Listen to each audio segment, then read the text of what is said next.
What's up, you guys? Good morning. I love animals too. Good morning, y'all. Good morning. Just fired up the live. Been raging for like 5 seconds now. It's pretty cool. It's pretty cool. Welcome in. Welcome through. Good morning, everybody. Thank you so much. Appreciate you. We're getting the Sabbath started right today. Day number 86 in a row of live streaming. What do we do on this live stream? We debate Christians. Sometimes the Israelite fellas. It's not very fun, but well, it sort of is fun. Anyway, welcome in, welcome in, welcome in. Good morning, y'all. Good morning. What is up? This is the channel where you can watch an undereducated hick from Alabama perform an intellectual takedown of the Christian faith, doctrine, and logic for your entertainment, but also to make the world a better place. Because religions are a plague on humanity. No, I read it every day, actually. That's how I debate Christians. I read them the Bible. See, Christians say it's funny because Christians always say it says this or that, and then we actually read it to them what it actually says, and then watch them make excuses for it. It makes for a pretty good show. It's entertaining, very entertaining. Anyway, if you are watching this as a replay on my YouTube channel, please consider subscribing to the channel and liking the video. That would help me out a whole lot, and I would greatly appreciate that. If you are a friend of the channel, you know that Dr. Joshua Bowen is our best friend, and you can learn ancient Hebrew with us from Dr. Josh. You can get this book, his book, Learn to Read Ancient Hebrew, on Amazon. You can help our best friend, Dr. Josh, and you can support him and his lovely family by getting that. And you can learn to read ancient Hebrew at the same time. And really take it to the old Christians in the Bible readings there, just like me. Also, this October, Huntsville, Alabama, it's going down. You know what time it is. The Rocket City Reason Conference is coming up October 23rd, 24th, and 25th of 2026. And you can get your tickets for that at rocketcityreason.com, and you can come hang out with the coolest, the biggest names and atheist debaters and YouTubers and such that there is. You can come hang out with us for 3 whole days. Come chill. It's going to be fucking awesome. KK, thank you so much. Anyway, guys, it is day number 86, getting started right now. It's the Sabbath. That's right, the Sabbath. Good morning. That's right. It's about those Sabbaths. Sabbath says Sabbaths. It's about those Sabbaths. Exactly. It is the day that the Lord will unalive you if you pick up a stick. So it's that day of the week. The day Christians wasn't, I guess, too convenient for them, so they changed it to Sunday, to make the Lord's Day on Sunday. They don't like the Sabbath for some reason. They changed it to the day after that. I don't know, just kind of like a got you in the face of the Lord, I reckon. What's up? What's up? Hello, everybody. That's right. That's right, Mocha. That is right. Welcome in. Welcome through. Maybe the algorithm will treat us a little better than it has been. Yesterday started off really, really rough, but ended really, really, really awesome. And that's pretty cool. That's pretty cool. Who's that? Somebody requesting up here. Error, thanks so much, buddy. Thank you so much. You kick ass. Steve, if you requested up on purpose, let me know in the comments, please. We're just getting started. And if Steve requested up on purpose, we'll go ahead and bring him up in just a little bit. What's nothing's in my hat. Except my head. The top of my head's in it. That's about all I know of, I reckon. Error, thanks so much. Thanks so much. Thanks so much. I don't reckon the Steve was there. Maybe was it? Anyway, let's see. What's up, y'all? What's up? May the algorithm bless us today and not make us wait 45 minutes for a good show to start this time. That would be really cool, wouldn't it? Anyway, let's go ahead and start trying some requests here. See what's up. Let's get the day cracking. The Sabbath. Just like he tested his own son. Why would an all-knowing God need to test people? Does he not know the outcome of said test? What a strange thing to say. What a strange thing to say. Who's the glitter person? I didn't see that. Oh. Alright, well, let's try this one here. What does it say? Not ashamed? You there? Yeah, how you doing? Uh-oh. Let's take up Can the you hear me? alphabet. Yeah, are you over 18? All right, my name is Danny. How are you? Doing good, man. Are you over 18, Danny? Yeah, I'm almost 50. Awesome. Are you one of the Christians? Wouldn't call myself a Christian. No, I'm more like a saint. So No, okay. I just got some questions I'd like to ask you if it's all right. Well, if you're a Christian, you can. Okay, you say you were a former Christian. What denomination were you involved with? Who's asking? Me. And who are you? Well, I'm your brother, but you just don't know it yet. Are you a Christian brother? I just told you I'm a saint. Do you know what a saint I don't is? know what. You No, I never don't know heard of what a that means. saint? That's who we are We in only Christ. We debate. are This now says Christians. saints. This says only Christians. Saints is who we are. Christians is a derogatory term. A lot of what you're saying is correct. And that's just part of what we go through on our journey to the truth. So my question to you was, you started off as a believer. What made you, just because you just didn't understand a few things, you threw everything you learned away, or what? No, I threw it away because I did understand it, Okay, so and it's what's shitty. God's doing? What's This God's will, religion's a purpose, and bad plan joke. for mankind then? He don't have one. His You don't imagination. have one, so that means you never finished reading your Bible. Why didn't you finish reading your Yeah, I read Bible? it. Yeah, I'm reading It it right says now. right there, it's God's will for all men to I've be read it a whole saved, bunch for of all times. men I've to read the come to the Bible a whole knowledge of the bunch of truth. times. So why I did read. the word become flesh? So I heard you earlier saying that God basically sent his son to die on the cross. You don't know that that was God himself on that cross? Who are you talking about? I didn't say You don't nothing know like that that. Jesus Christ is the high priest? Are you just rambling to You don't yourself know on that here, he is or the image like of the what? Who are invisible you God? talking? I'm trying to figure out, was you ever a believer? All right. Well, I'm trying to have an actual conversation with someone who's sane and competent. So I don't think that's you. Holy moly. Anyway, if you're a Christian that is capable of an actual conversation, we would love to talk to you. Or last person, if you can calm the fuck down and have some Holy Spirit presence about you, and maybe you'd be capable of an actual conversation, I'll let you come back up. But I'm not going to listen to your weird questions where I can't even get a word in to answer you. That's quite ridiculous. Anyway, Christians, please come on up and have a conversation with us. I've read the Bible plenty.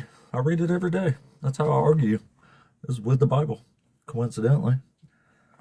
The Bible's the atheist maker, not the Christian maker. People deconvert when they read the Bible. They don't become stronger Christians most of the time.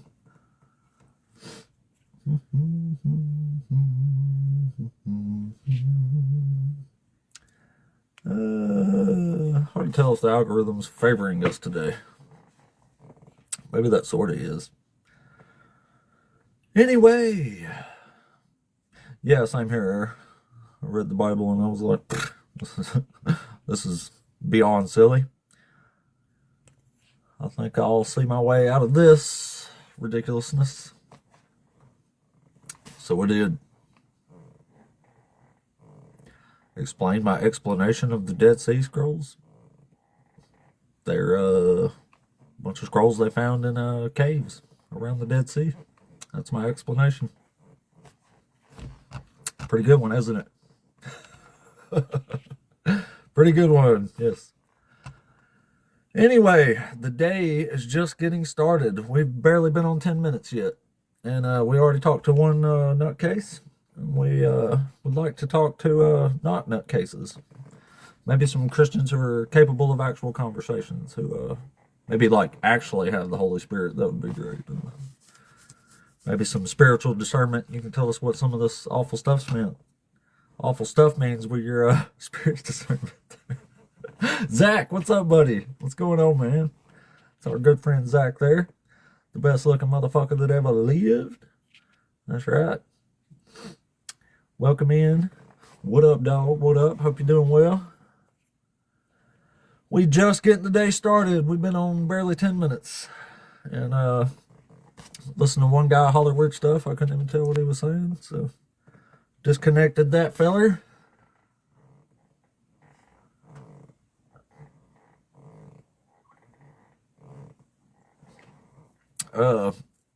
Yep. People saying really strange things as usual. Anywho, if you're a Christian who's actually capable of a conversation, we would love to talk to you. If you're here just chilling, please tap that screen for me. Throw in some comments up in here. Repost the stream. All helps immensely. Because the algorithm is being rough on us the last several days here. It's being really mean.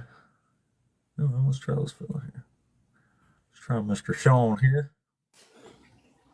Sean, you there? What's going on? Sean? Hey, what's up, man? Are you over 18? What? Are you over 18? Yes, I am. Cool. Are you one of the Christians?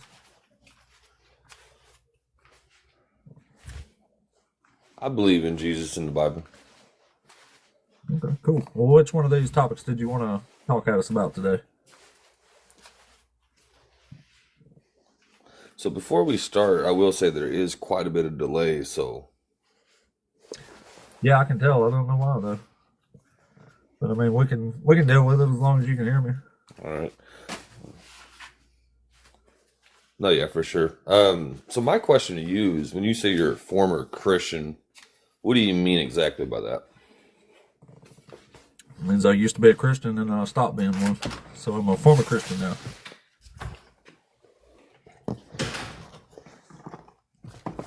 All right. So when you say you were once a Christian, does that mean you used to believe and you no longer do? And like, what happened to stop Yeah. you from believing?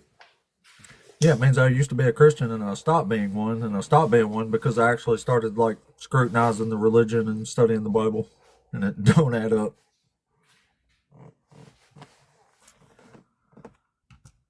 Gotcha. When you say it doesn't add up, does it not add up to what you were taught as far as doctrines, or what exactly do you mean by it doesn't add up?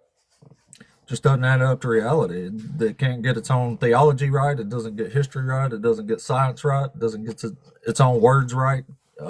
It's a big mess is what it is. I don't think anybody should believe this. I see. You said science and history. What part of science did it not get right, or I guess it got wrong? Got creation real bad wrong. And the age of the earth gets biology wrong. Women's biology specifically. All kind of stuff.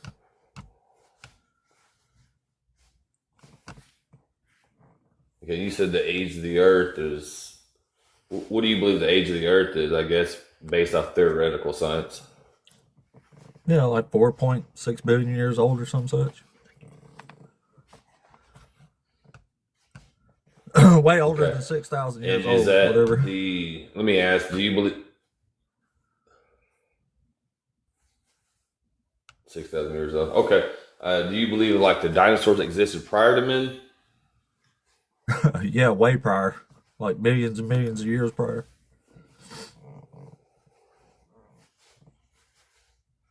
How do you think they come up with the sounds of them and the shapes of them by just the skeletons alone? Well, I mean, you can't necessarily get the perfect shape, but you can get a pretty general, uh, good shape of an animal by their skeleton, yeah. Sure. And then when you have the hieroglyphs or hieroglyphics, if you will, in Egypt, how are they able to draw, per se, what we call dinosaurs today? If they lasted or lived millions of years before humans. Who drew a dinosaur? What are you talking about? So in the history of the Egyptians and other cultures of the ancient world, if you will, there was a lot of hieroglyphs that actually showed depictions of dinosaurs. And if they never You mean walked amongst the hieroglyphs? dinosaurs, how are they able to draw something they've never seen? I don't think they did. Are you talking about hieroglyphs? It could be hieroglyphs, it could be pictographs, it could be whatever word really is just what, I guess, cave drawings, if you will, whatever you want to call it. There's no cave drawings or hieroglyphs that have dinosaurs in them, so I'm not sure what you're talking about. So have you looked into that theory, quote unquote? No. There's quite a bit out there in regards to when I was researching it. This delay is really echoing in my Well, ears. I'll listen to the scientists. Comes off that as like I don't know how to dinosaurs talk. died I millions of do. It's millions just of like years you're ago. just hearing yourself. Do I know? I said this echo in my ear when I'm talking to you. It's like a 3-second delay. So it's like I'm saying something, but then I'm hearing what I said. So it's throwing off my thoughts of going forward because I'm hearing what I just said. Oh, well, here, let me try. Let me drop you back down and then just request back up and see if that fixes it. Because there is a delay, but I'm not hearing an echo. All right. Let me drop you back up. Let me drop you down here and request back up and see if it helps. Just request back up whenever you get a second there.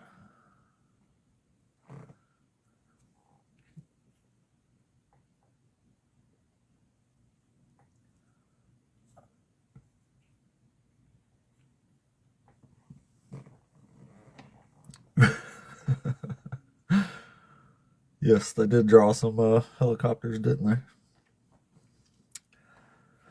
Very important to depict the helicopters there. Yeah, as far as I know, none are. Never heard of that. Anyway, guys, welcome in. Welcome through, everybody. Welcome in to the Sabbath debates. Welcome in. All right, let's bring you back up here. Still hear echo, Sean? Let me see. Oh, that was way faster answer. Okay, yeah, that sounds a lot better, dude. That was throwing me off so bad. So, anyways, the name of the cave that I was referring to is called Barnaful, however you want to pronounce it. Cave. If you want to look that up real quick. Call it what? Barnaful. So it's BARNIFAL cave. Let's try And Barnaful Cave. just look at it. Yeah, just look at it and tell me what you see there. And these are human hands depicting these things prior to modern day science and theoretical claims. And then the scriptures, if you remember, as you said, you were once that, you read the scriptures and the Bible, you would come across the thing called the On Leviathan. the national website for this cave right now, it don't say anything about dinosaurs. Yep. So are you looking at the drawings? Well, I'm looking at the national website for the cave here. It doesn't say anything about any dinosaurs anywhere.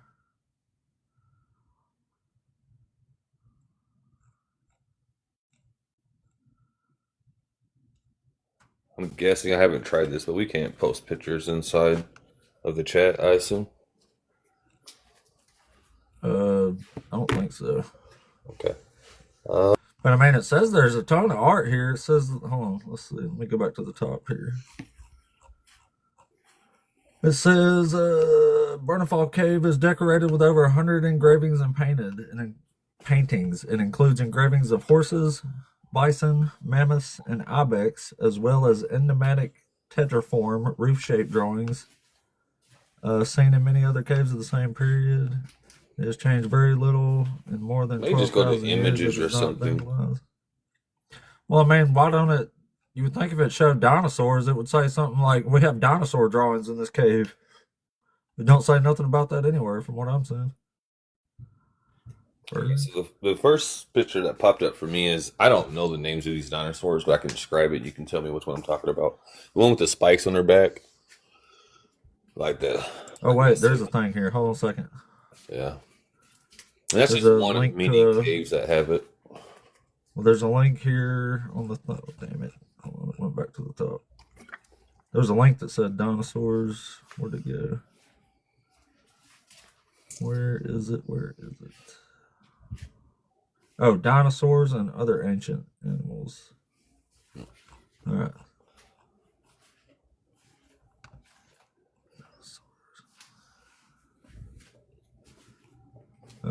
This just says they actually found a few dinosaur bones there. It doesn't say anything about cave art with dinosaurs there.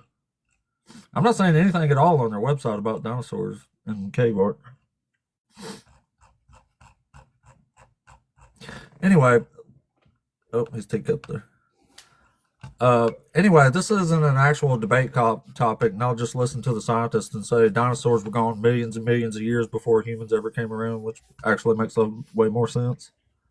Right, but if that's the claim, the caves that have the drawings and depictions of them would be, I mean, quite impossible, especially prior to. Well, they're not there. So, I mean, like I said, I'm just looking at the Caves National website. Don't say anything about none of that.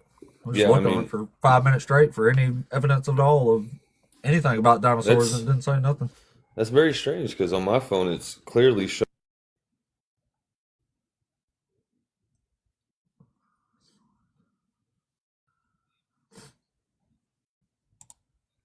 Stegosaurus.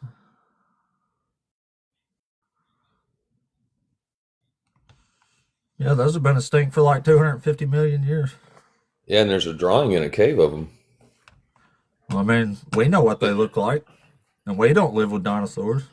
Well, right, that we claim to know what they look like, but if the claim would be that people walked amongst them, or they were here when it happened, maybe pre-flood, if you will, then you would have a more reason. Let me just to say, try. okay, I'll tell you what. They got the pictures of them. I'll entertain you here and add dinosaurs to the actual search.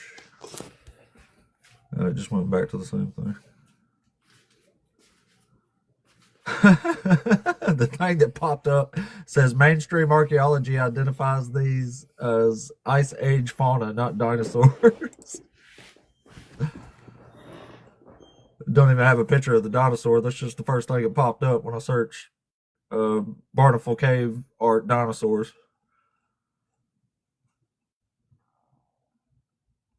Ancient dinosaur depictions. Yeah, so I don't think we're going to find any dinosaurs there, man. So I bring that up to bring this up. As you said, you studied the scriptures, or not studied them, but you were part of it or whatever. You ever come across the Leviathan and the Behemoth? Yeah. Would you refer to, or what would you put those two in the category? Definitely not dinosaurs. Right. Like in the Chronicles of Alexander, it says when Alexander was sieging Tyre, their ships that they were using to siege Tyre, which was an island at the time, it says their ships were harassed by a Leviathan. And I don't think anybody thinks they're talking about dinosaurs. Well, no, but like, what does the word dinosaur mean? I guess it's kind of like what we need to get common ground of. It means terrible lizard. Right. So something that would be like a reptile today, like a baby lizard, but just scaled up. Is that what you're saying? I mean, I guess it's just a name. Right. So it's kind of like a weird category to talk about. But the reason why I say that is because there's two creatures in the scriptures that no one has seen today. The behemoth, no one's laid eyes on, and the Leviathan that no one's laid eyes on. Though there is folklore or whatever other stuff out there that talks about it per se, but there's no one actually that has seen it to be able to depict a picture of it. The Bible talks about unicorns too. Do you think those are real? So the unicorn actually is a Greek word meaning one horn, and it's actually a rhino. that was a one-horned rhino. Oh. So looking into it deeper. So a rhino, like a modern animal, explains that one pretty good, doesn't it?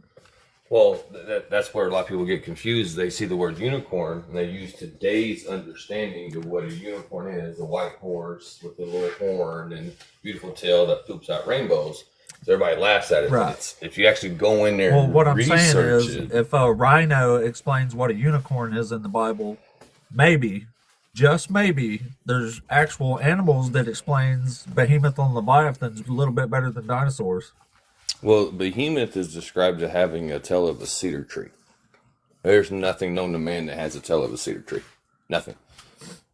I mean, not even close, right? And it's talking about its bones being tubes of iron and of bronze. There's nothing that big anywhere close. I mean, the closest thing you could say would be, now that we're on topic, I guess a hippo. That's not even obviously that big. The tail's like a pig. Like, there's nothing literally that is anywhere close in any picture book known to man that has depicted this animal. But it's described heavily in detail in the scriptures. And it's actually brought forth in the later times based off of the scriptures say. So if say that you see it in person, what would you call it? So I didn't hear that Really last big part. animal? I said, what would you call it based off the Call it an description in the elephant or scriptures? something, yeah. Right, you know, something big, like something you would relate it to. But even then, Well, I would call it something that's actually viable and realistic to call it, not something that's been gone for 250 million years that they had no clue about. right, so, okay. So your creation story, you said the scriptures got it wrong. What's your creation theory? I would just follow modern proven science. Say Which that like is- accretion disk theory formed the planet Earth, yeah. So where would you say male and female came from? We evolved male and female traits. That's the best. Evolved from where? Or from what? What do you mean evolved from where? Where did we evolve from? What did we evolve from? We evolved from earlier forms of life. Like specifics, like a fish, a turtle, gorilla. Like Yeah, what we was a would you fish liken at it some to? point, yeah.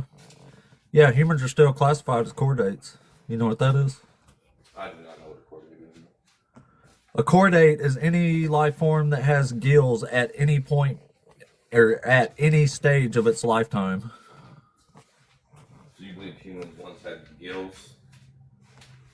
We're called chordates. We have gills at some stage in our development. Like as far as like our fetus form, is that what you're referring to?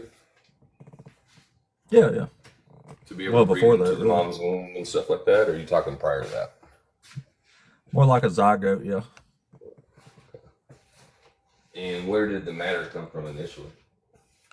If you believe in what? science, you believe in science, you say, heavily science. Science states that nothing comes into creation without time, space, and matter, right? Yeah. Okay, they have to simultaneously be in existence. Because if you have time and space, what are you going to put in there? If you have time and matter, where are you going to put it? And if you have space and matter, well, when did you create it? Right, so you're always going to be left with a question. It wasn't created according to modern science.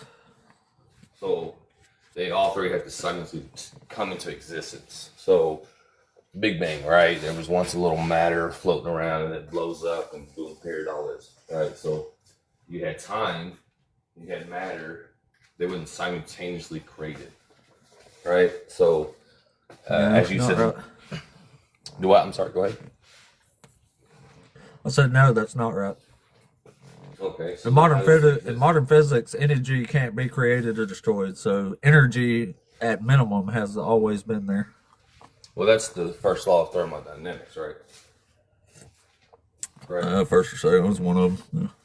So, okay, so the scriptures got it wrong. Well, in the scriptures, The scripture gets a lot of stuff wrong. I mean, we're arguing about stuff like I'm not even a good person to argue about this stuff with. We can just read the Bible though, and I can show you why the Bible's definitely wrong. No, for sure. So the first claim was that it was wrong on science in a lot of areas. It actually states the first and second law of thermodynamics directly prior to everything. No, it don't. It does. Let me explain it to you. It don't. So this, from this side, right? So the first 7 words in the Hebrew scriptures are the first 10 in English. In the beginning is your time. God created the heavens as your space, and the earth there's your matter.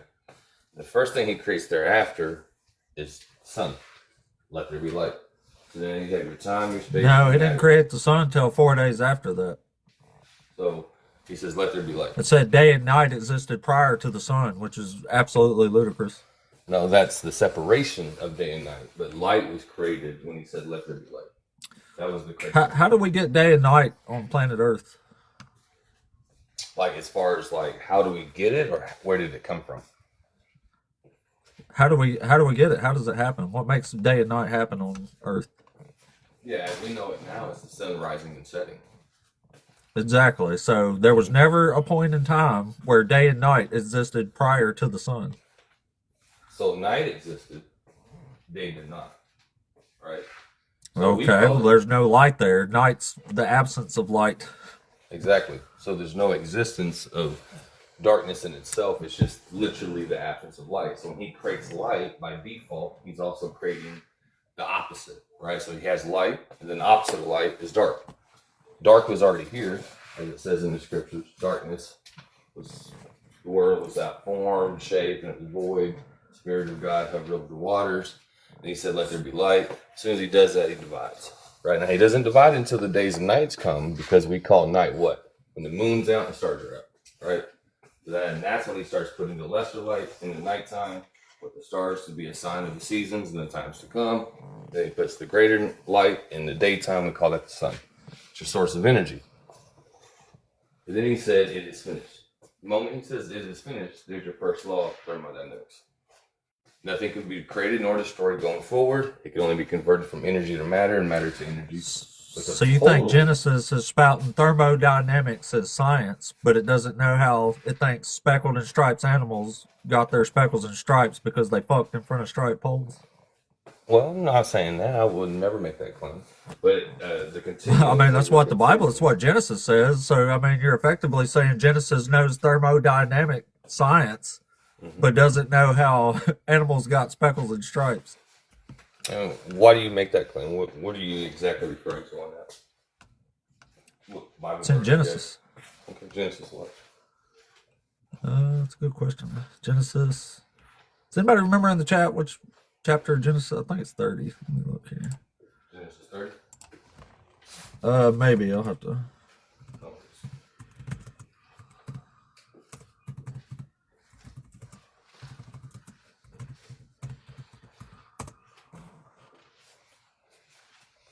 Yep, Genesis 30. That is it. We know. Genesis 31. Where am I? 30. What verse are we referring to? It's got to be pretty far down, like 35 or 36.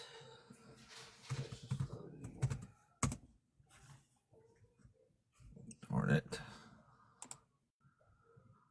My computer's running slow as crap. Okay, so 35 says, and he removed the he goats that were ring straight and spotted, and all of the goats that were speckled and spotted, and every one had some white in it, and all the brown among the sheep, and gave them into the hand of the sons. So if they're referring to this, Genesis 30:35. Yeah. So you're saying that's stating that he doesn't know where it came from? It said, then Jacob took fresh rods of poplar and almond and plane and peeled white streaks in them, exposing the white of the rods. Then he set the rods that he had peeled in front of the flocks in the troughs, that is, the watering places where the flocks came to drink. And since they bred when they came to drink, the flocks bred in front of the rods. And so the flocks produced young that were striped, speckled, and spotted. So it's saying they fucked in front of striped poplar sticks and had offspring that were stripes and speckled. So do you think animals got their stripes and speckles because they fucked while they were looking at striped poles? No. Yeah, I don't either. I don't think that's exactly what that's saying, though. That's exactly what it's saying. Yeah, It's saying that is the watering places where the flocks came to drink. And since they bred when they came to drink, the flocks bred in front of the rods. And so the flocks produced young that were striped, speckled, and spotted. That's exactly what it says. Right, but he did it for, what did he place the rods for? So go to 38, right? So 38, he said, The rods which he had peeled before the flocks in the gutters, in the watering troughs, when the flocks came to drink, that they should conceive when they came to drink. So he's Yep. kind of like a hunter would do for a deer feed, right? I'll go out there and put some deer feed going, so when they come, they'll eat, and I'll get to do whatever I need to do with them, right? So he's putting the rods there for them to be attracted and stationary, so that they could conceive, not that they became spotted and striped because they conceived in front of a rod. That's not what the scripture is saying. That's an arm twist of a scripture there. No, I don't think so. No? Okay. And what was your other deal about the scriptures? Or was it something Oh, else you want to were hear saying? another science and biology one? Yep. So when did the life of the body, being the blood, come to existence in science? You remember when we they found evolved out? blood. No. When did science confirm that the life of the body is in the blood? So to put this in reference, your first president, know what our you're talking first, about. sure, I got you. So our first president, George Washington, he'd had a blood disease within him, and what they did was they bled him Yeah. out. They bled him out, thinking they could save their body if they drained out his blood and put it back into him. Right? That's where the system of dialysis came in effect as well, as far as the medical field goes. But that was George Washington. Just as early as less than 250 years ago, they were bleeding out people, thinking they could save the body by cleaning the blood. Never happened, of course. He died because he bled out. But that was just 250 years ago. Humans were doing that. Yeah, they also rubbed some beetles on his neck that made him immediately shit himself. Sure. Do you That know wasn't what? doing very good medicine back then. Right. Okay. So, do you know what the number one cause of death was in World War I and II? I don't know. Diseases? Right, they were. Diseases were definitely the number one cause, and you know what the diseases were coming from? Fecal matter. So what they used to do was they would relieve themselves in their camps and not bury it and move it away from the camp. They'd literally, Bro, what literally were we talking sleep. about? I'm going to explain it to you. They would literally sleep where they poop, and they would poop where they slept. The scriptures, 2,000 years prior to World War I and II, God commands the Israelites to relieve themselves outside the camp, take a shovel with them, dig a hole, relieve yourself, bury it in dirt. Had they just listened, even just the modern people of World War I and II, wouldn't have been that many deaths, especially linked to that type of fecal matter disease. Science was scriptured prior to science discovering it. That's not science. It is science. It is science. No, people don't want to sleep in their shit, so they don't Well, no, sleep where they it's shit. common- Like, what's it's profound common about sense that? now. It's common sense now. But soldiers that fought for your country, You're telling me it ancient wasn't people common. didn't know they didn't want to sleep in their shit? The number one cause of World War I and II, not ancient. We're talking American wars. We're talking America. Their number one cause of death was sleeping where they poop. Quite literally. And if you're saying ancient people, No, that's not true. yes, it is. No, it's not. There's a lot of deaths. Look it up. I mean, none of this stuff I'm claiming you can't look up. Yeah, there Well, was a we lot looked of up deaths dinosaur out there. pictures you said was there, and I didn't see no dinosaur pictures. On my side of the phone, it showed it, so I don't know how you were wording it, but weird. I was able. I went to the Caves National website. You told me how to spell it. I went to their national website, and it didn't say squat about come see our dinosaur art here. Didn't say nothing about dinosaur pictures anywhere. And then when I actually added dinosaurs into the search, the first thing that came up was, these are not dinosaur pictures in the cave. Right. So based off what the books that were describing of the dinosaurs that I read growing up versus what I've seen on the caves, very identical. So maybe they're using the wrong word. Well, you want me to different give you an word, actual who knows? passage that proves God don't know what he's talking about when it comes to biology? Go ahead. So in Deuteronomy 22, it says the test of a virgin on her wedding night is that they put down a cloth, and it says if this, new bride doesn't was bleed white. on that cloth. Sure. Yeah, exactly. If they don't bleed on the cloth, then they're executed, right? Okay. You know what I'm talking about? Yeah. Well, we would call it Okay. cherry pop. Sure. Do you know what the problem with this? What? Not all females bleed? Yeah, not even half of them. Yeah. I know what you're So saying. literally half the women that would have been convicted of this crime would have been completely innocent of it, and that's on God's order. Right. I mean, I'm not sure, exactly the context of all that. I had to go a little bit further into it. It could just be, I'm not quite sure on that. I don't know every answer of everything. But Well, the answer is God clearly doesn't know biology very well if he's ordering that women who don't bleed on a cloth as a test of virginity to be executed. That, or he 100% could cause one to do it if she was a virgin but didn't bleed biology-wise. He would still be able to show her. Why would he do that? Well, it's because, okay, we'll go back to the bud of Aaron, right? You got dead branches, okay? He says, cast your lots. The ones that bud, that'd be the one I chose.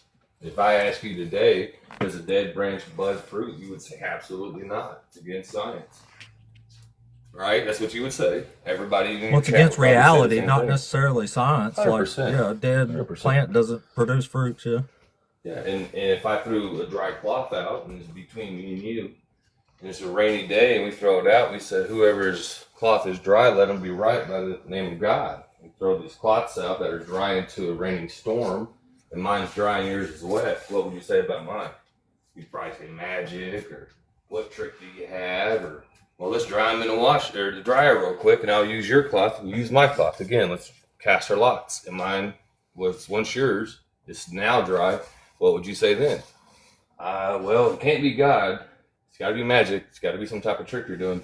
You would never acknowledge that it was God, right? Because you're anti-God. And that's your decision. I'm not anti-God. I'm defy your silly beliefs. I'm not anti-God. It's just none of this actually makes any sense, so I don't believe it.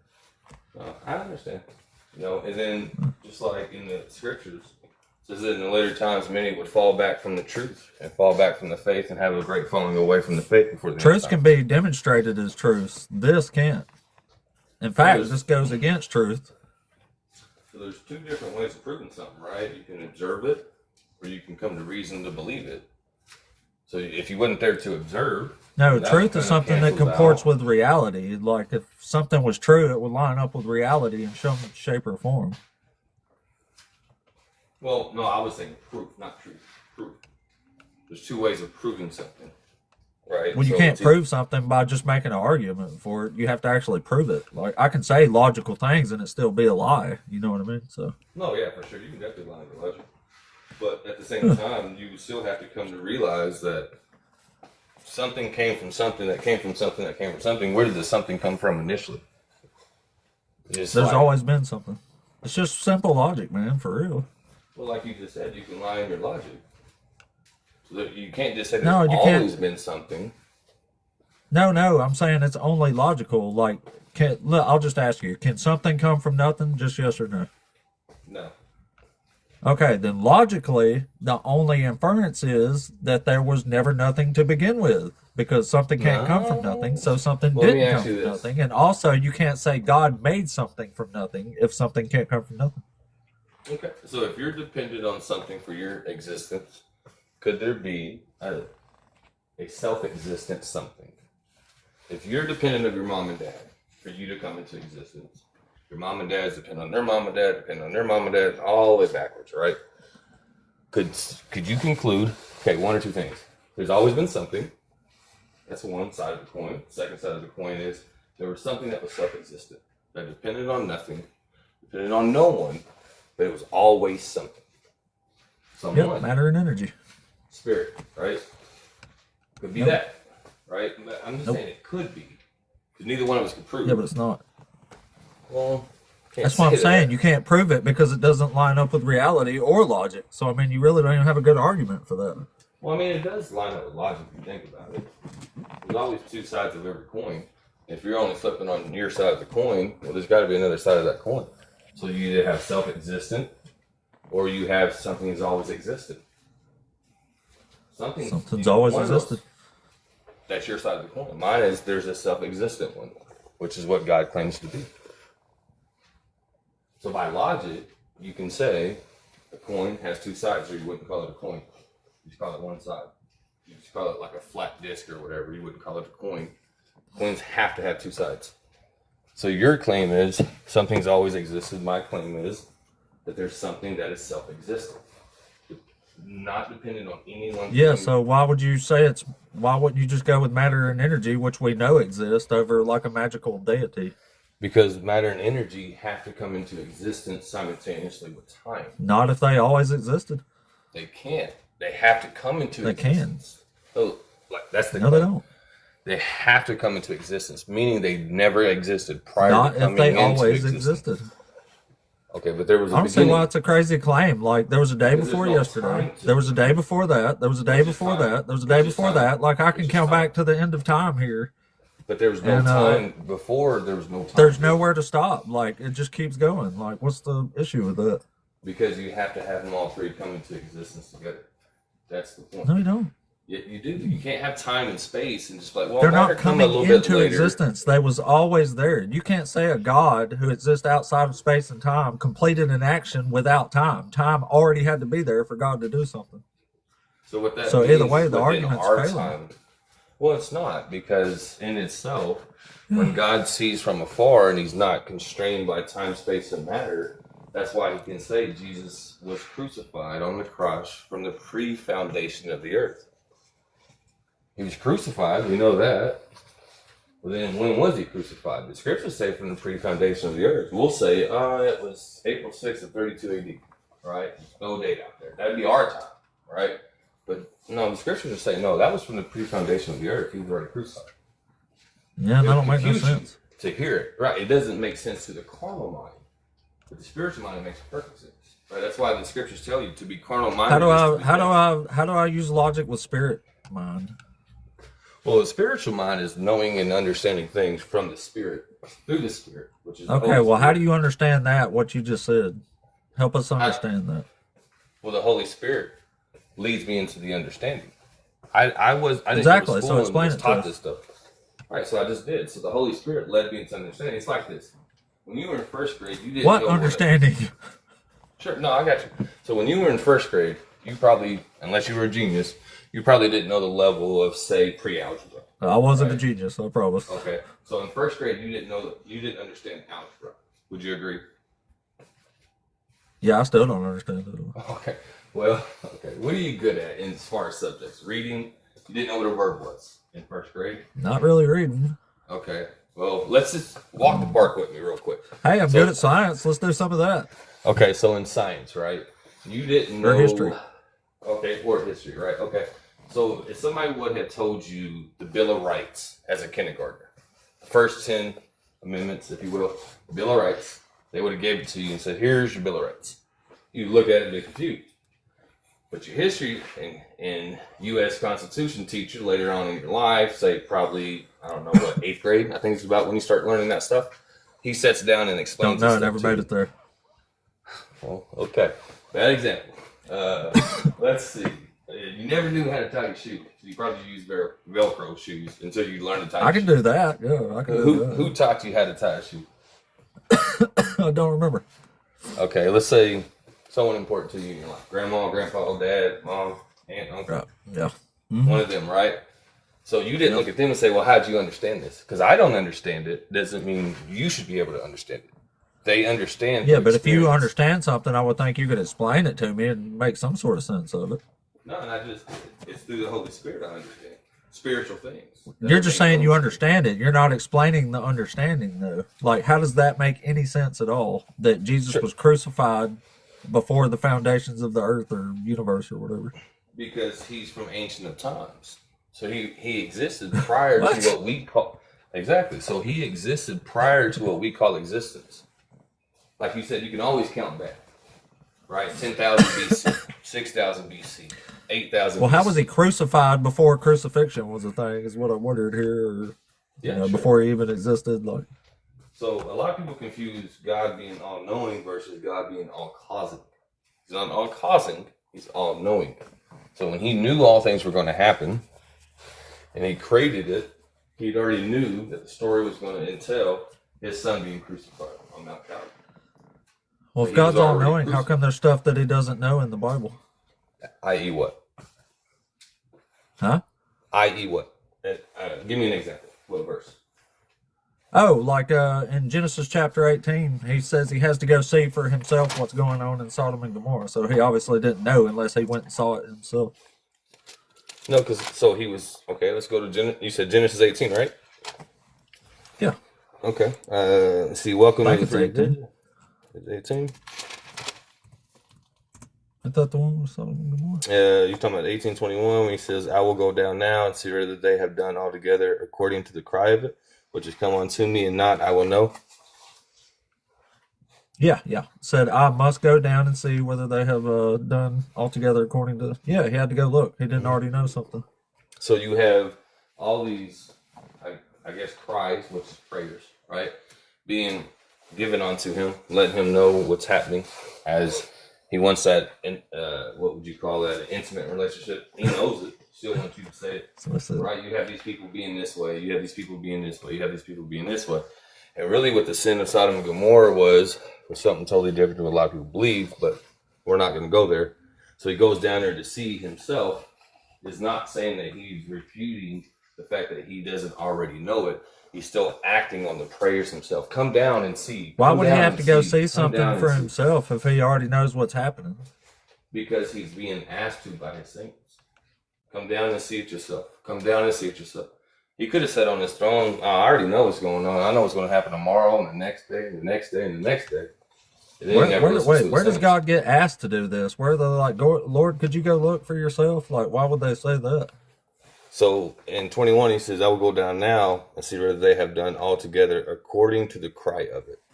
The cry in Scripture. It says, if not, I will know. Yeah. I will know. Right. So he's being told. Yeah, he's saying he has to go down and see what's happening for himself to know. To know that what? To know that the cries are accurate. Greater yes. That they're saying the cries are being truthful. Yeah. Right. So it's not to. Yeah. So why wouldn't he already know that? He does already know it. He's still acting on the prayers of his saints. Then why does he have to go see for himself? Again, he's acting on the prayers. He doesn't have to, like, as far as like nobody's praying here. The what? No, this isn't about people praying for him to go look himself. Right. So in that verse, you have to go to context. You got to read a couple chapters prior to. And then it builds up. So it's building up, it's building up, it's building up. Chapter 18, verse 21. That's what you're pointing to is the end cause of it. But you got to go to context. You got to see Abram rescues Lot from captivity, which is chapter 14. God promises a heir to the land of Abraham, which is chapter 15. Sarai gives her handmaid Hagar to Abram, it's all which about is when the Ishmael context. comes up. Well, it's got to be, right? So like, sorry, that was a Joel song. Sorry. No, I get it. But you got to read up to certain actions in the scriptures. You like a lot of people will pick out a verse and be like, "This is what it says." And you go and read context and you precept that verse. It's something totally different. I.e., I don't understand what I'm missing in the context here. Sure. So the context of it is that there's cries, there's prayers prior to that verse that you quoted of people crying out to God. Again, just read Genesis 15 all the way to 18:21. And you'll get the context. So all of chapter 15, 16. No. This is just about the judgment on Sodom and Gomorrah. You don't have to read that in chapter 15. Well, no, you don't have. You're not going to read the judgment, but you're going to see the build-up. No, that's what I'm saying. This is the context of this story right here. This is where this story starts. No, that's not where it starts. That's where the ending of it. That's why he's going to go down to see the cries and see if they're valid, to see for himself, so then he'll know about the cries that's being presented to his ears. That's what's happening. So you do have to go back, and it's kind of like watching a movie and then just watching one scene and be like, oh, I know what happened before and after that, and why did he do this? And your wife's been watching it the entire time like, no, baby, you wouldn't understand. He did this, and then this happened, and she did this, and then he did that, and the cousin came in and did that, and you're just like, oh, never mind, babe, never mind. And you walk off. You don't want to see it, or you don't want to hear it, or you didn't catch the context of that one scene you've seen. And you call that guy a crappy person. So it's about getting that context in there to have that. But Sean, you wouldn't turn to your wife and say, she said, I don't understand why that just happened, you wouldn't just say, well, you just got to watch the rest of the movie, I wouldn't say right? that. No, of course you I wouldn't. would. I would You tell you would you would say, have had to but been there. you would follow it up with, because if you saw earlier on, he's actually a double agent, right? You would explain something about it. Right, something to that line of things. Yeah, sure. Right. So when he says, when you say here, well, you just have to go back and read the context beforehand, right? He's saying, okay, what in the context beforehand specifically is going to help us? You're not get. That's the part that's missing. No, that's what I told him. The cries of the saints. He was What verifying the what cries what of the saints. cries what cries of the saints in 15 to 18? Which ones? What are you talking about? So the cries is not like, like what we think of when we hear crying, right? Like sobbing and your chin wrinkling really fast and water coming out your cheek, Yeah. No, can you right? just, So what I'm asking, Sean, what I'm asking is, can you say, yeah, so if you go back to chapter 15, verse 12, or to no, chapter it's quite 16, literally. verse 3, like, well, No, so it's quite literally. Like I usually do that, right? So I do, chapter 15, verse 23 through 27, quite literally. Read chapters 15 through 18 on the 21 verse of chapter 18. And you'll understand chapter 18, verse 21. right, Same way I would do my own. that just sounds like, Sean, that you actually don't have an answer.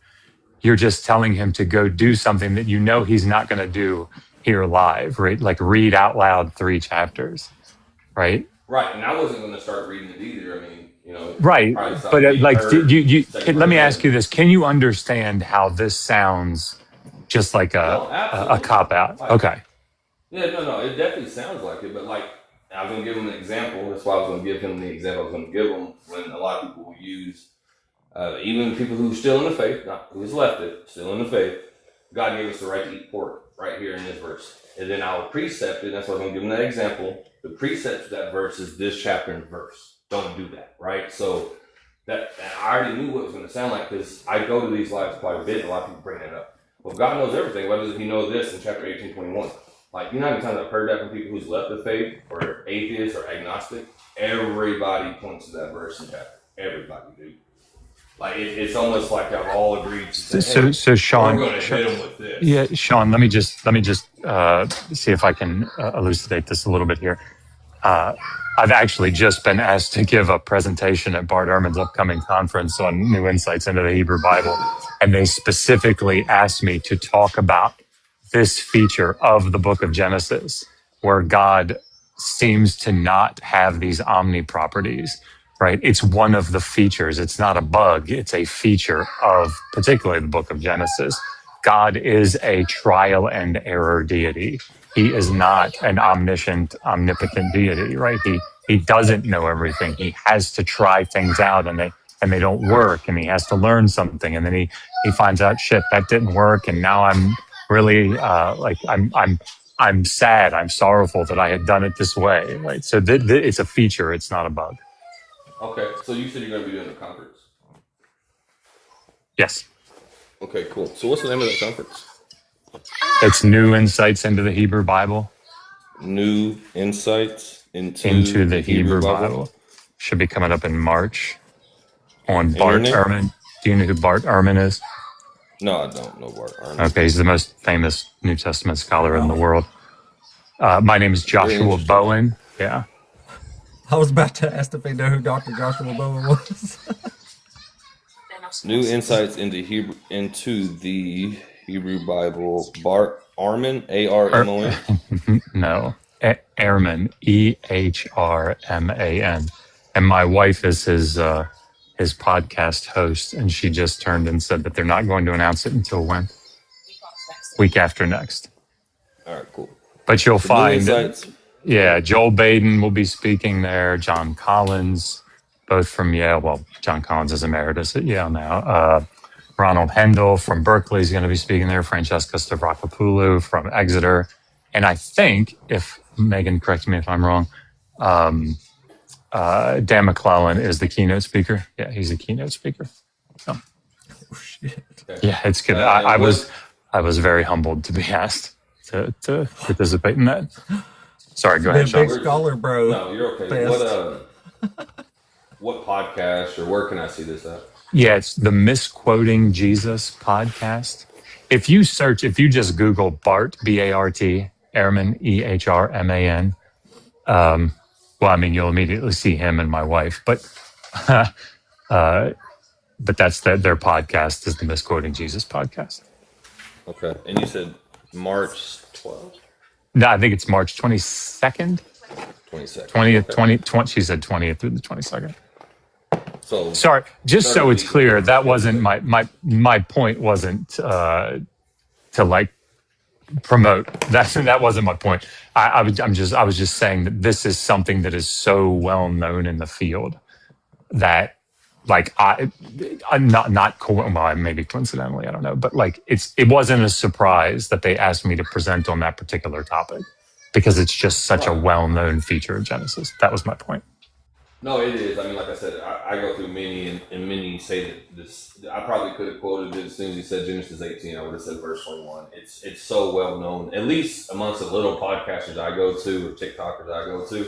So I could only imagine the level you're on, of course. So, but that's something I'm going to look into on you. And then, of course, the other names that you've given me as well, just so that I can see what kind of content or material y'all use to kind of make y'all's point, per se, and see if there's any readily available rebuttals within the scriptures itself to rebuttal said content material. Yeah, I mean, so two things. One, what we're describing here is the consensus academic position of Hebrew Bible specialists, right? People that work in this field. So Sure. And I can tell you what the standard rebuttal is, right? This is it's argued by apologists. This is anthropomorphic language. So it's like condescending language. So, and I think you're kind of getting at that. So when God says, like, for example, when he says in Genesis 22 to Abraham, now I know, that you believe in me and that you are righteous and that you trust in me. But the text says, Ataya dati, now I know. Like as in a time, a sense of time. That's right. Like I didn't know before, but I know now. That's what the Hebrew says. Like very clearly, that's what the Hebrew says. But the way that that's understood by people for whom that is a theological conundrum is generally that this is God condescending. He's not saying that I didn't know it before, but it's like for our benefit or for Abraham's benefit. So when it says like God is grieved in his heart, that's not really like it doesn't indicate that he didn't know something and now he's sad about it or something or that he changed his mind. It's more condescending language because humans can't understand what's really going on with the divine mind, and so this is language that lets us sort of try to access it the best that a human can. So that's the main response that's given. So I see what you're saying. I mean, I'm sure you've heard that before. Yeah, go ahead. Sorry. Sure. Have you heard the name Sam Shimon? Yes.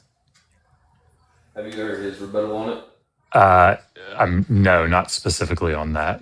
Okay. He makes a really good case of it. I haven't looked at it in probably a year and a half, maybe less than that, give or take. But he made a really good point. I had him jotted down on my laptop, but don't have the laptop up and running right now. I'm just on mobile. But anyways, him and Wesley Huff. Familiar with Wesley Huff? Yeah. Do you know who Wes Huff is?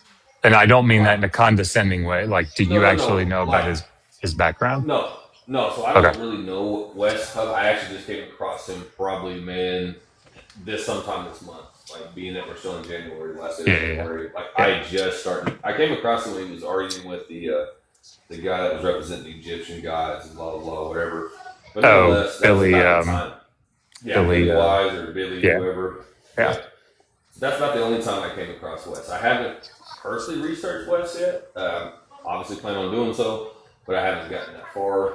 So let me say a couple of things because I hear that your if we can say it this way, your heart is in the right place. Your research heart is in the right place, and I really appreciate that. I would encourage you, whomever you're going to depend academically. The first step is going to be to like dig into their CV, like their academic resume, and see like what. So like Wes is still a PhD student, right? And like he's up at University of Toronto and one of their affiliates. Can't remember which one specifically. But like my friend Dr. Kip Davis is friends with him, and they've interacted, and he actually asked him recently, like, are you you planning on graduating? Because he's supposed to be at the end of his dissertation process, but he's still a student, and he's also a student not of the Hebrew Bible or the ancient Near East, but of early Christian manuscripts. He's a textual critic. And like that's a very specific skill set, but it's one that unfortunately Wes, and it frustrates me as somebody who works in these texts, he has positioned himself as an expert on things like Akkadian and Hebrew and yeah, Wes, sorry, Megan's hearing me talk. You're okay. And it's really frustrating because he knows fuck all about Akkadian, right? It's what I got my PhD in. And it's like he just knows fuck all about it. But he went on. I'd almost go as far as to say he knows fuck all about textual criticism based on what I've heard. I mean, I'm sure that he's very good at text criticism in early Christian manuscripts. I'm sure that he's good at that. The problem is that like that doesn't therefore mean that one should go on to Joe Rogan, right, and say things like, yeah, Isaiah is word for word, and what the later manuscript tradition or the Masoretic text tradition, 1Q Isaiah is word for word with that, right? Like, no, you shouldn't say that because that's bullshit. And my friend Dr. Kip Davis, who is a Dead Sea Scrolls specialist, was like, heard that and went, oh my God, what? Anyway, so again, that's not to cast any aspersions on Wes. I think he's very good in the area in which he's trained. In the same way that I am, and I'll shut up. But in the same way that I'm very, very careful. This morning I was in a live and somebody said, "What do you think about what Jesus said here and here?" And my response is always, "Look, I've got a master's of theology, and I did 6 years of Koine Greek, and I've translated through Hebrews and everything, but that's not what my PhD is in, and I'm not read up on the current secondary literature on this, so I don't feel comfortable commenting on New Testament stuff. I can point you to people that can, and I wish that Wes would have done that. But anyway, I see. Yeah. Anyway, I'll be quiet. Sorry, I've been rambling. No, that makes a lot of sense. But yeah, I'll definitely, like I said, I'll do my due diligence when it comes to Wes and others that I look at. But yeah, I appreciate the topic, the discussion, and things that what you have told me thus far.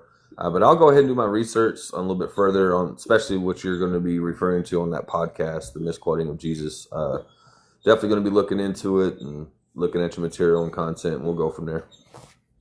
Awesome, man. Sean, it was good talking to you. I'll drop down too. Sorry to butt in here, but I appreciate it. No problem. And I'll let you drop me down there, Jesse, just so I don't mess with your algorithm. Yeah, I got you. Thanks for coming up. Yeah, as man. always, Doctor. Appreciate you. I'll drop Sean back too. I forgot who's going. Well, never mind. Have a good one, buddy. Appreciate the little convo there. We've been talking to him for quite a minute there this morning. So, all right. Y'all saw it there, guys. That was Dr. Josh, the best friend of the channel. And if you want to learn ancient Hebrew, he just wrote a new book that came out, I believe, last November, where you can learn some ancient Hebrew pretty darn easy.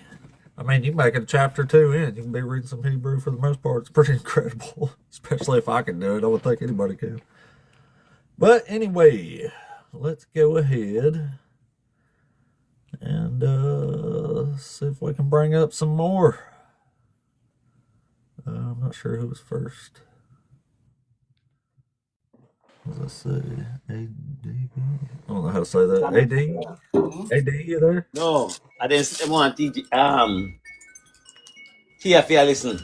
Because these are Jewish scholars, have them program, And then see when I live out against the Jewish, it's a damn foolishness, You understand, Mary? And them are rabbi. Oh. You get that right? Yeah. Yeah, I couldn't hardly understand any of them. I'm not even sure who was speaking English. I don't know what was happening there. Well, goodness gracious.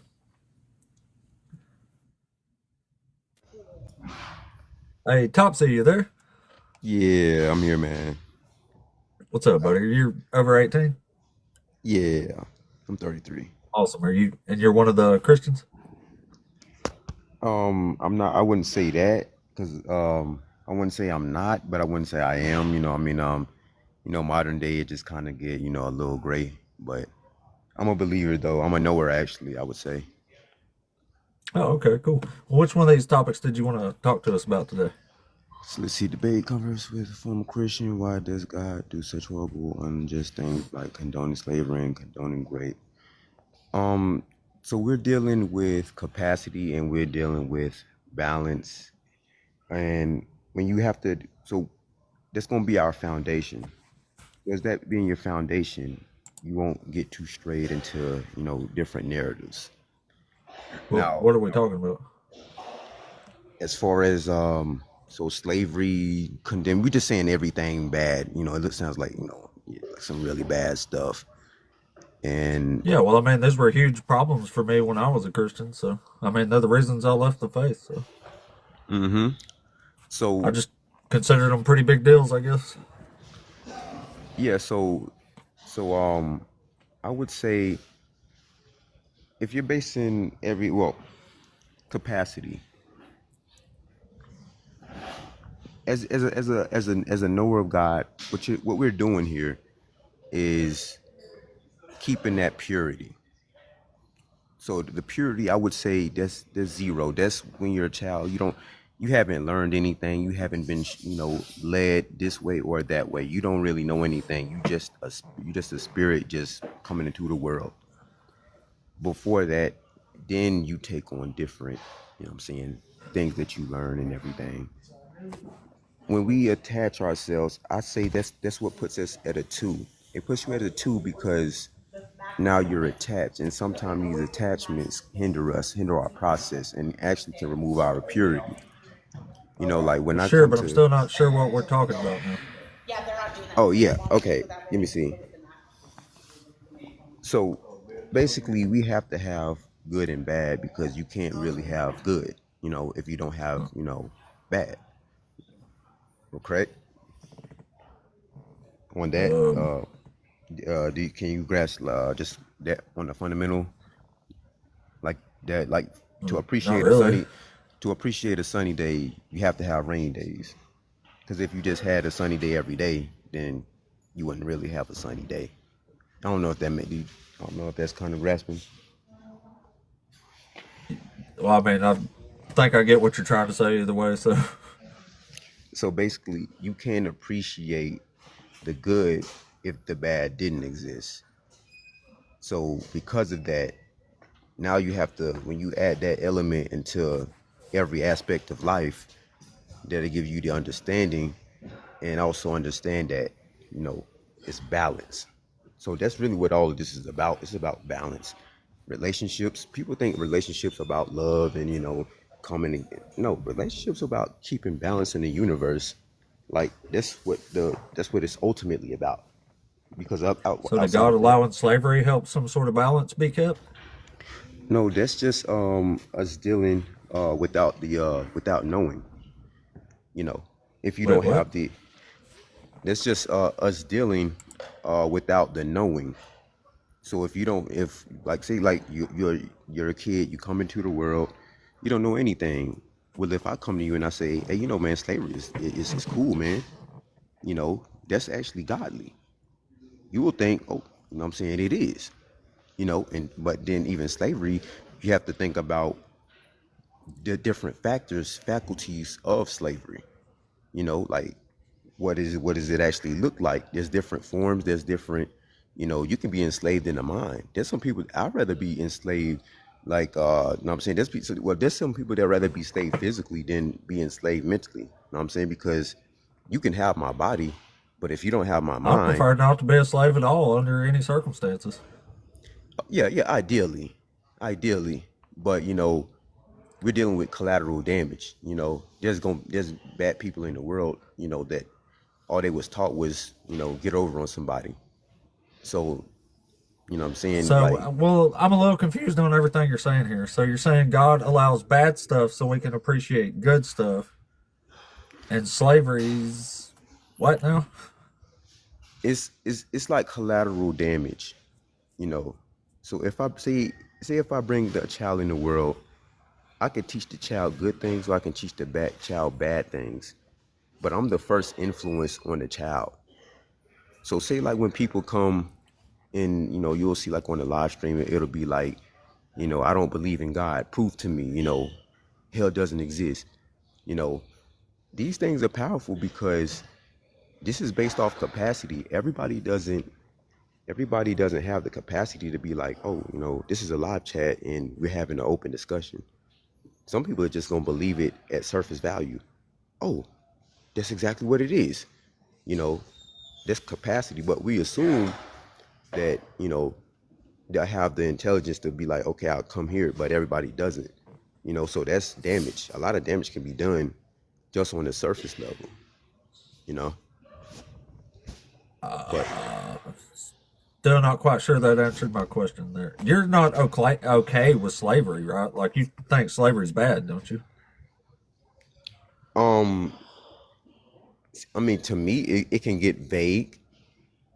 What do you call slavery? Owning people as property, chattel slavery, like in the antebellum South. Say it again. Owning people as property, and you can beat them and make them work, but you keep all the money Yeah, or yeah, fruit of yeah, their yeah. labor Ideally, or whatever. right? Yeah, So that's all on bad, right? yeah, so on a moral level, like No. we have the capacity to be like, okay, I can put myself in the shoes of a slave, and I wouldn't like to be treated like that. So Yeah, hell that, no. right? Though, but that's Right. good So I'm understanding. trying to figure out why God allows these evil things to happen, like slavery. Like I think slavery's evil. Like I think it's evil to own somebody as property under any circumstances. Like there's no good slavery. So I would like to know why God would allow something so evil. So I mean, just when we take form on the earth plane, you know, we're dealing with people that's gonna come from different walks of life, and it's up to us to actually create the world how we see fit. So we avoid things like that. So we have the moral be like, okay, I wouldn't like that for myself, for my family, Yeah, so but why does I'll God create. allow it? I mean, this is much bigger than just the moral aspect. God deals on balance. Like I said, you can't have good without bad, because then you would have good, and then people would, I don't know, like people would destroy stuff out of boredom. That's kind of why the Bible had to be radical as it is, simply just for civilization. You know, if you didn't say people was going to die for adulting, people would literally sleep with 200 people a week.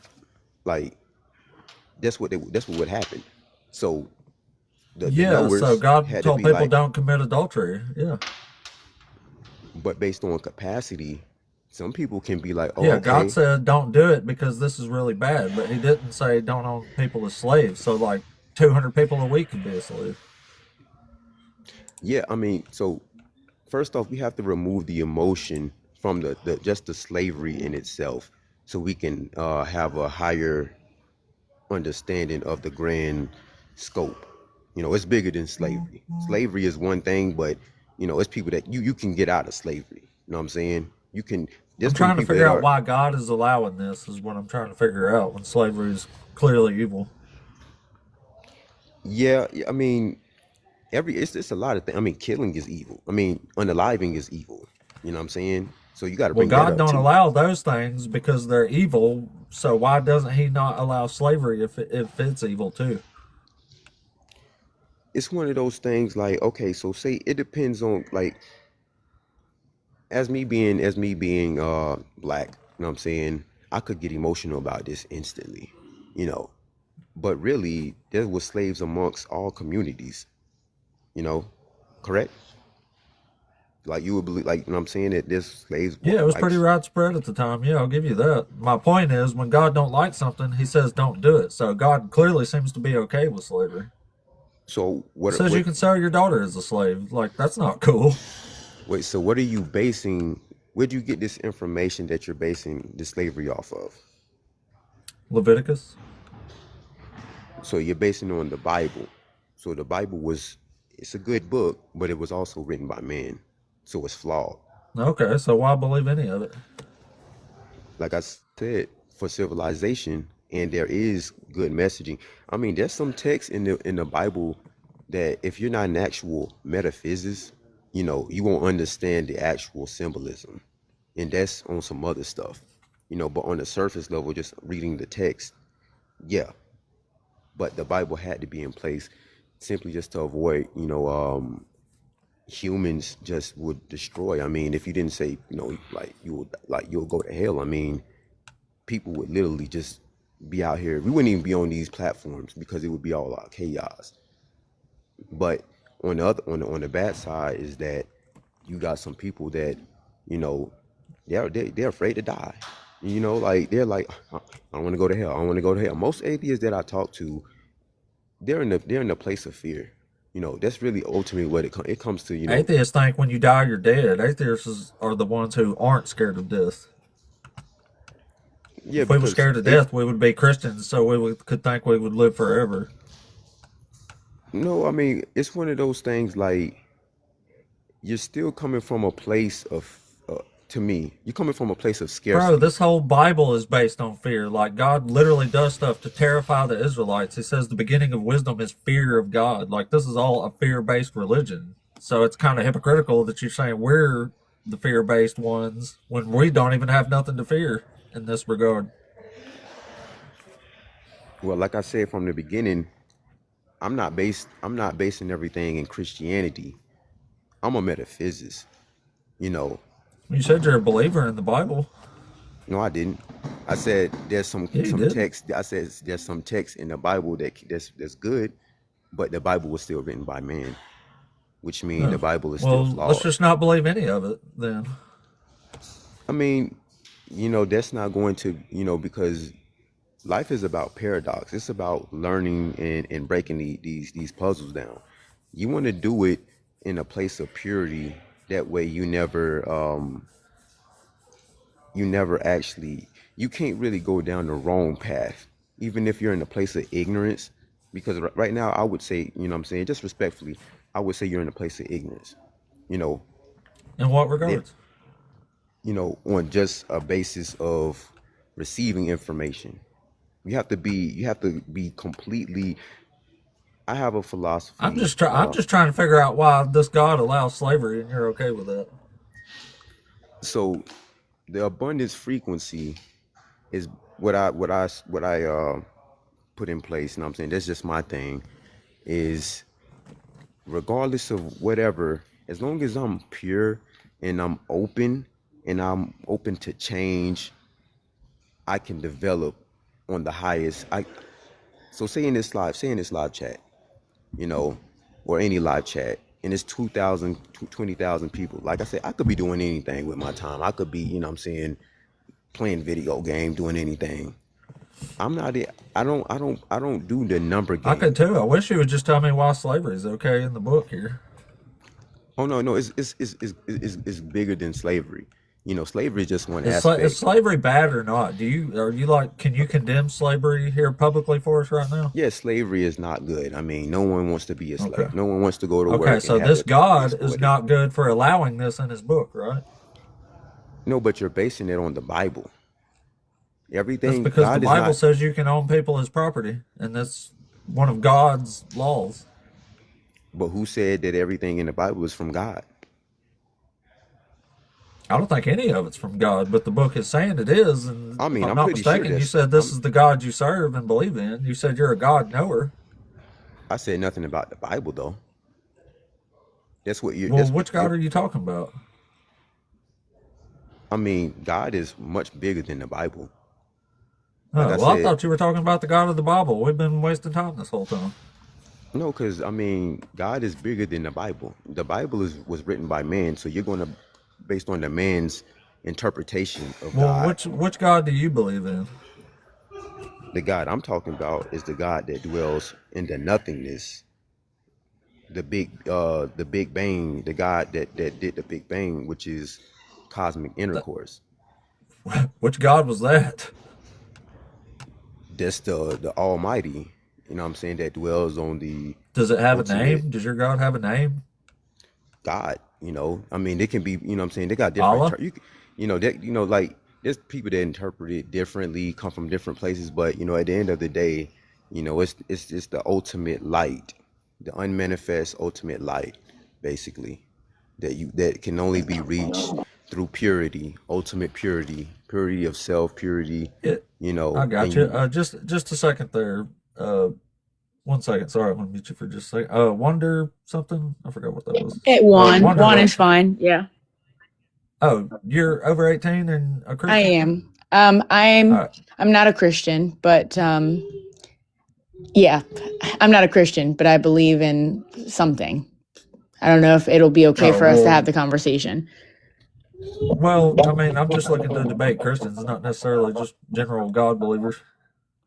Okay, well, I'll step down and listen then if you don't want to debate that. Or I don't really want to debate, I just want to Yeah, no conversate problem. about it for sure. But yeah, go ahead, drop me.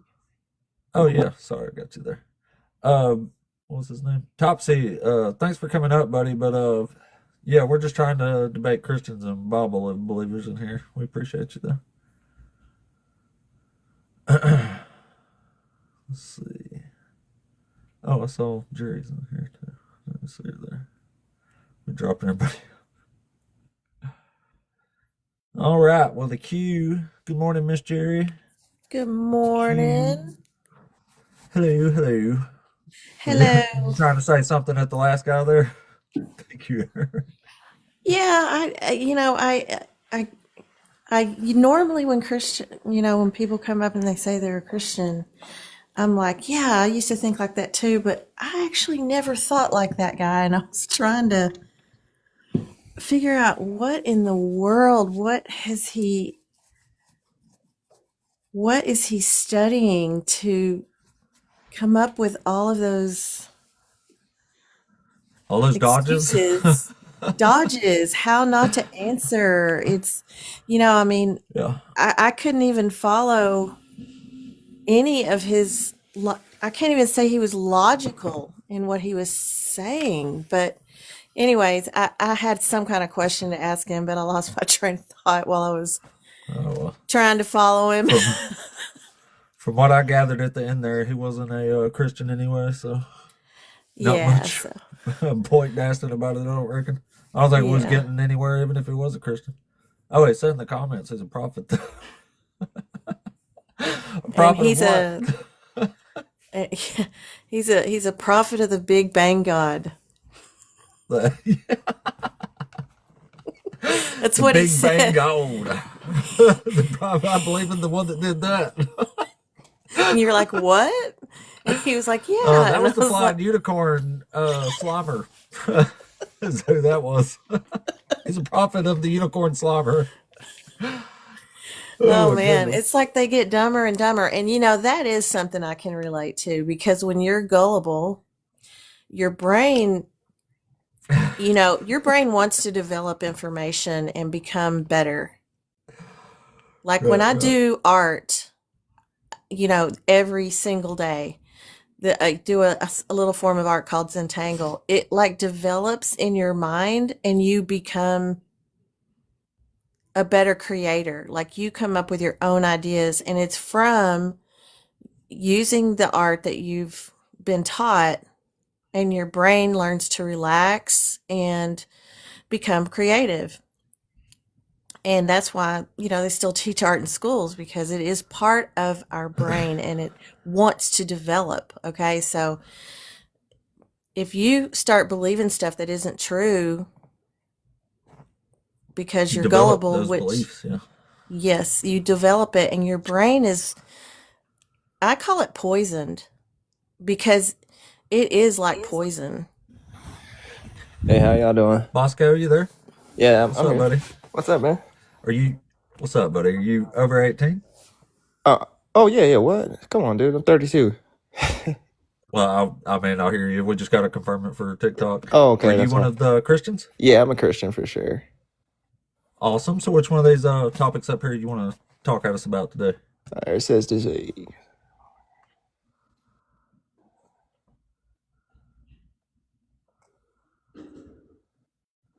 I wasn't really. I was interested in what y'all was saying for the last one. I was just trying to figure out why you guys are saying Christians just get dumber and dumber, if that's okay. Well, it's what she was just describing. When you believe in something like illogical positions and you deepen that development, then you just get dumber and dumber because you're developing an already dumb kind of illogical sense, I think is what she was saying.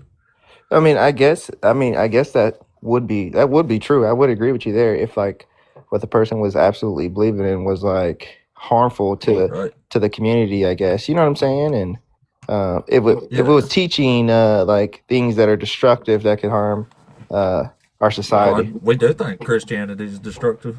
Well, I mean, it gave you your amendment rights, didn't it? Give me what? You're you live in America, right? Yeah. And America was founded off of Christianity, wasn't it? No. Absolutely not. Freedom of religion, where do you get that from? Religion covers a lot of Not different from the people. Bible.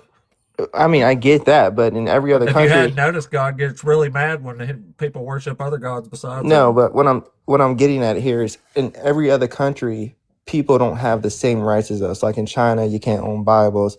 In Syria, right? Like you have to abide by their rules, but only in America is like There's lots of countries that have freedom of religion now, but they're all secular countries too. right, but they don't have constitutional rights, like the right to bear arms and stuff like that.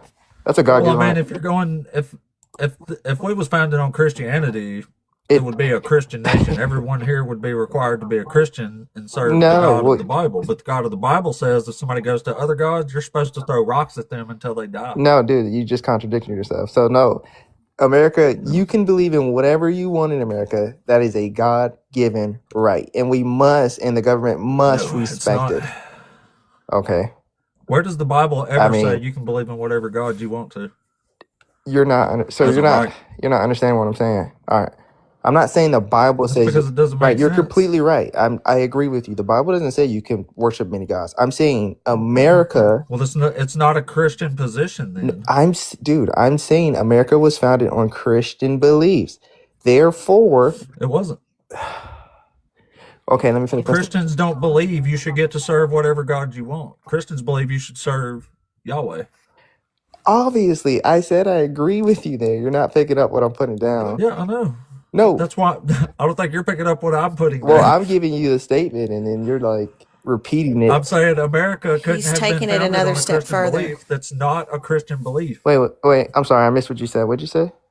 He's taking it another step further. No, not He's trying you. to help you understand. I was trying to understand what he was saying in the last statement. Sorry. Yeah, I'm saying if it's not a Christian position that everyone should get whatever religion they want, then it wasn't founded on a Christian position because that's not a Christian position. But it's based off the free will, like you're a human being. Like you have this agency to pick and choose whatever you want to believe, which is totally fine, right?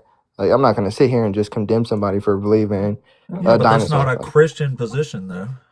Well, why not? Because it's not a Christian doctrine. It doesn't have to be a Christian doctrine. Like, if this country was founded on Christian laws and doctrines, it would actually reflect that, but it doesn't reflect that. Well, obviously, it's not going to reflect that because people are flawed. But it doesn't take away. It doesn't take away it doesn't take away like your constitutional rights, right? Like your Fourth Amendment right, not to be unlawfully searched, right? Why not? Why do we have that in place there? Do we have the right to say whatever we want here? Freedom of speech, of course we do. Right. That's the first thing. So you realize in the Bible this says you shall not take the Lord thy God's name in vain, right? That's way different from state God. So God's ordinance restricting speech. Yes, but God's ordinances for his people Israel at that time was different from state laws. He also commanded them to pay taxes, right? That's why we have to do it. Like I wish we had a scapegoat for taxes, but we can't get out of that. Even religious people, like it sucks. We pay taxes in America because of a Christian doctrine? I mean, yeah, of course, we have to. God commands. Sounds like you don't like Christian doctrine. I mean, no one likes to pay taxes. Like, you don't have to be a religious person to not like pay taxes. You know what I'm saying. But you're not understanding what I'm saying. Well, I'm if I saying didn't like paying taxes, the last thing I would do was join a religion that says, "Hey, pay your damn taxes no matter what." that's fair, dude. You could Don't just rebel against the government. you literally could do whatever you want. I'm just saying, like, if it was such a stupid ideal, how did America get so far today, right? And people have so many choices and freedom to do whatever they want today and say what they want today. Like, you look at society now, right? It's because we got away from the Bible, not closer to it. So in that case, would it be worse or bad if we got away from it? No, it would be bad if we actually had a Christian nation. What's better is that we don't. Oh, okay. I mean, to each his own on that. Have you ever read Romans 13? What does it say?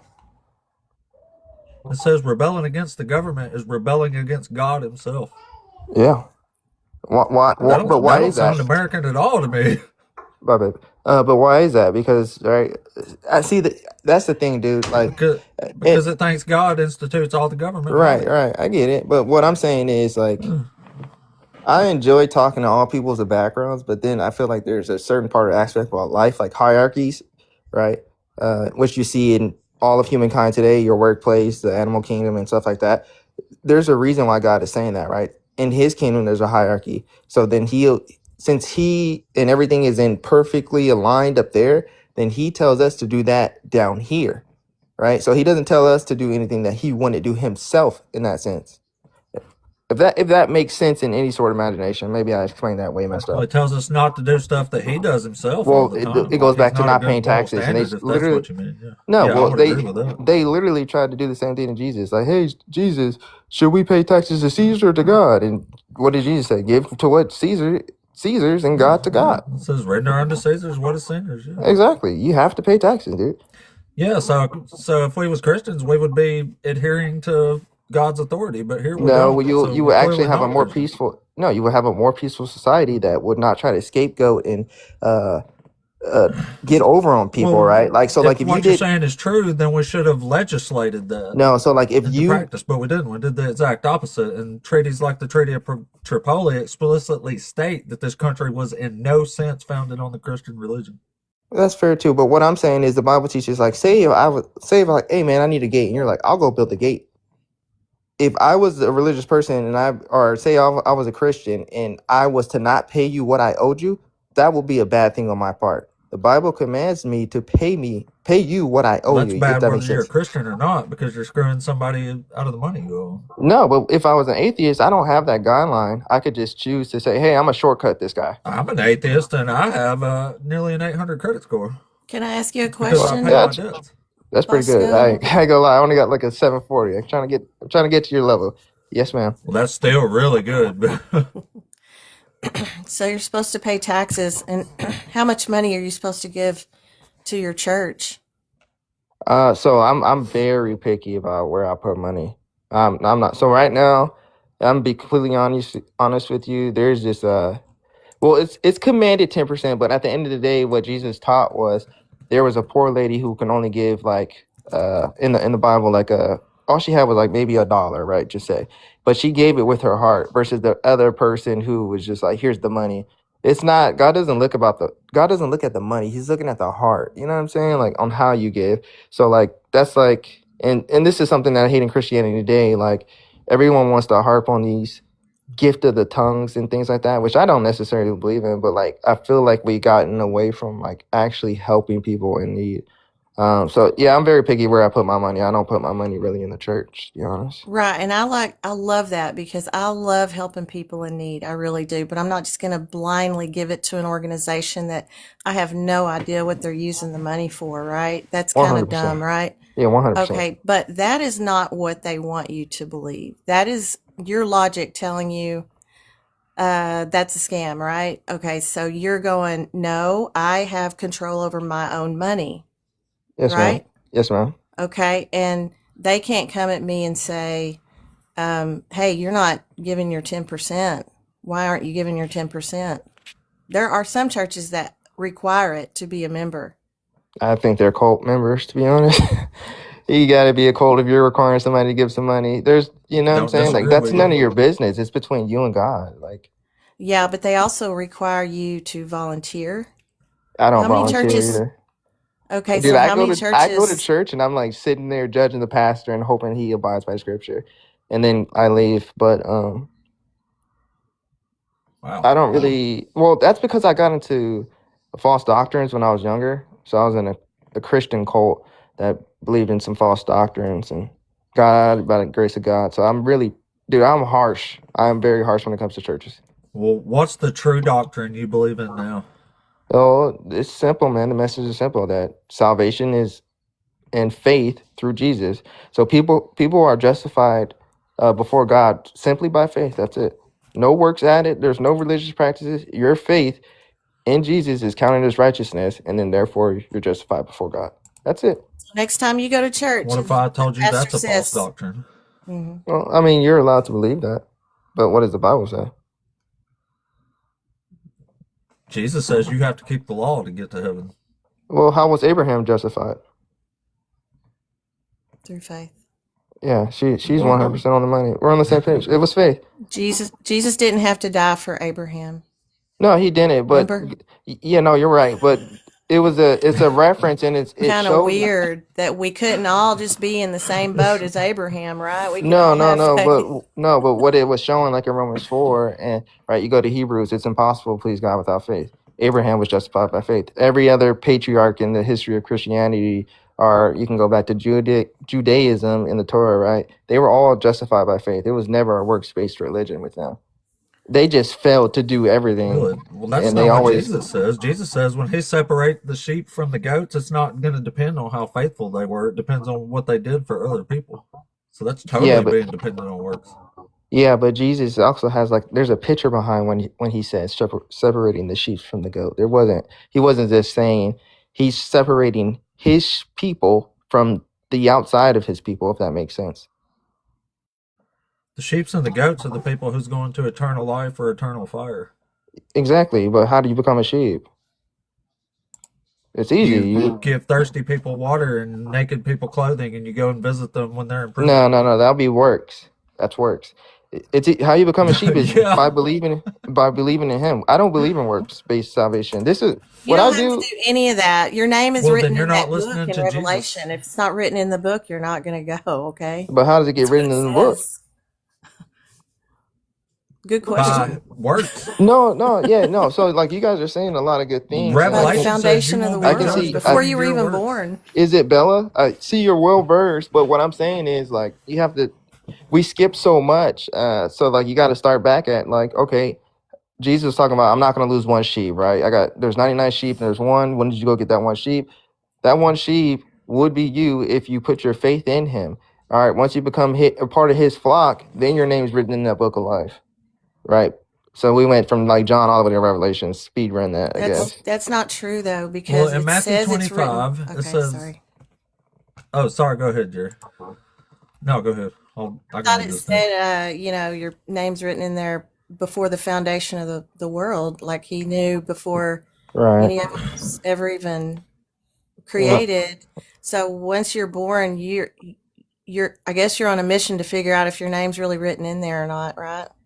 It doesn't really make sense because I think, yeah, it takes all your choices away. It takes all your free will away. It's basically, sorry, your name's not in there. You're not getting in. Well, yeah. So what you're talking about is way. You kind of live in fear your whole life that you're not going to get in. I can tell you're well versed. So you're talking about theology, predestination, right there. You're just never good enough in God's eyes. No, that's false. That is very false. You can live as righteous as you want, but your righteousness is like filthy rags to God. Well, in the context of what does that mean? James straight up says, without works, faith is dead. So faith is nothing unless you have works. Yeah, I know, but no, right. But okay, so what James was saying there was they weren't preaching a works-based salvation, right?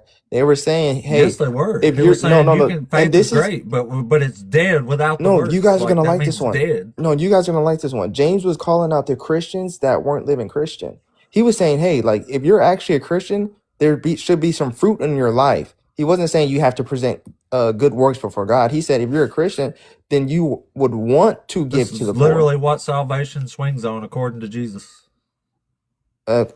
I don't think you're hearing me though. This is literally the problem with Christianity today, which I don't James think was you're calling hearing out back then. Jesus. Like, hold on, listen. Let me read you something real quick. It says, "All the nations will be gathered before him, and he will separate people, one from another, as a sheep separates the sheep, or as a shepherd separates the sheep from the goats. And he will put the sheep at his right hand, and the goats at his left.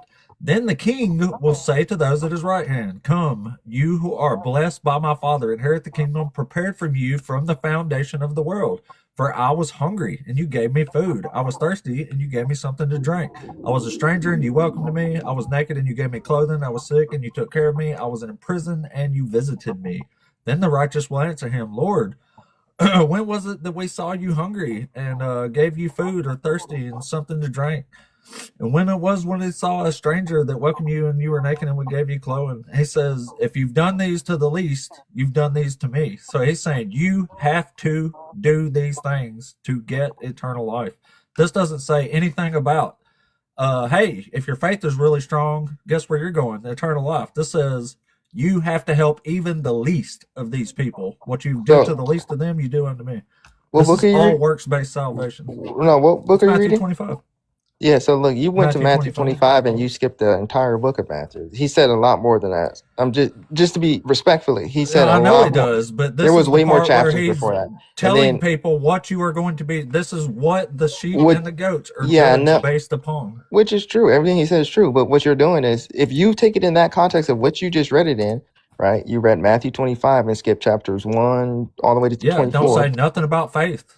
It says, if you've Yes, done to the least of I'm pretty these, you've sure. done If these you unto start from me. And chapter if you've 1 and done these, continue then on, you are going to eternal life. now, what I'm saying is, if you start from chapter 1 and continue on, Jesus is going to say more about belief and faith in Him. What you're doing, and He's talking in a parable and explaining in the imagery of what's going to happen at the end times, That's right? not a With the parable. sheep. Well, okay, it's not. Well, He's giving imagery where He's saying He's going to separate the sheep from the goats, right?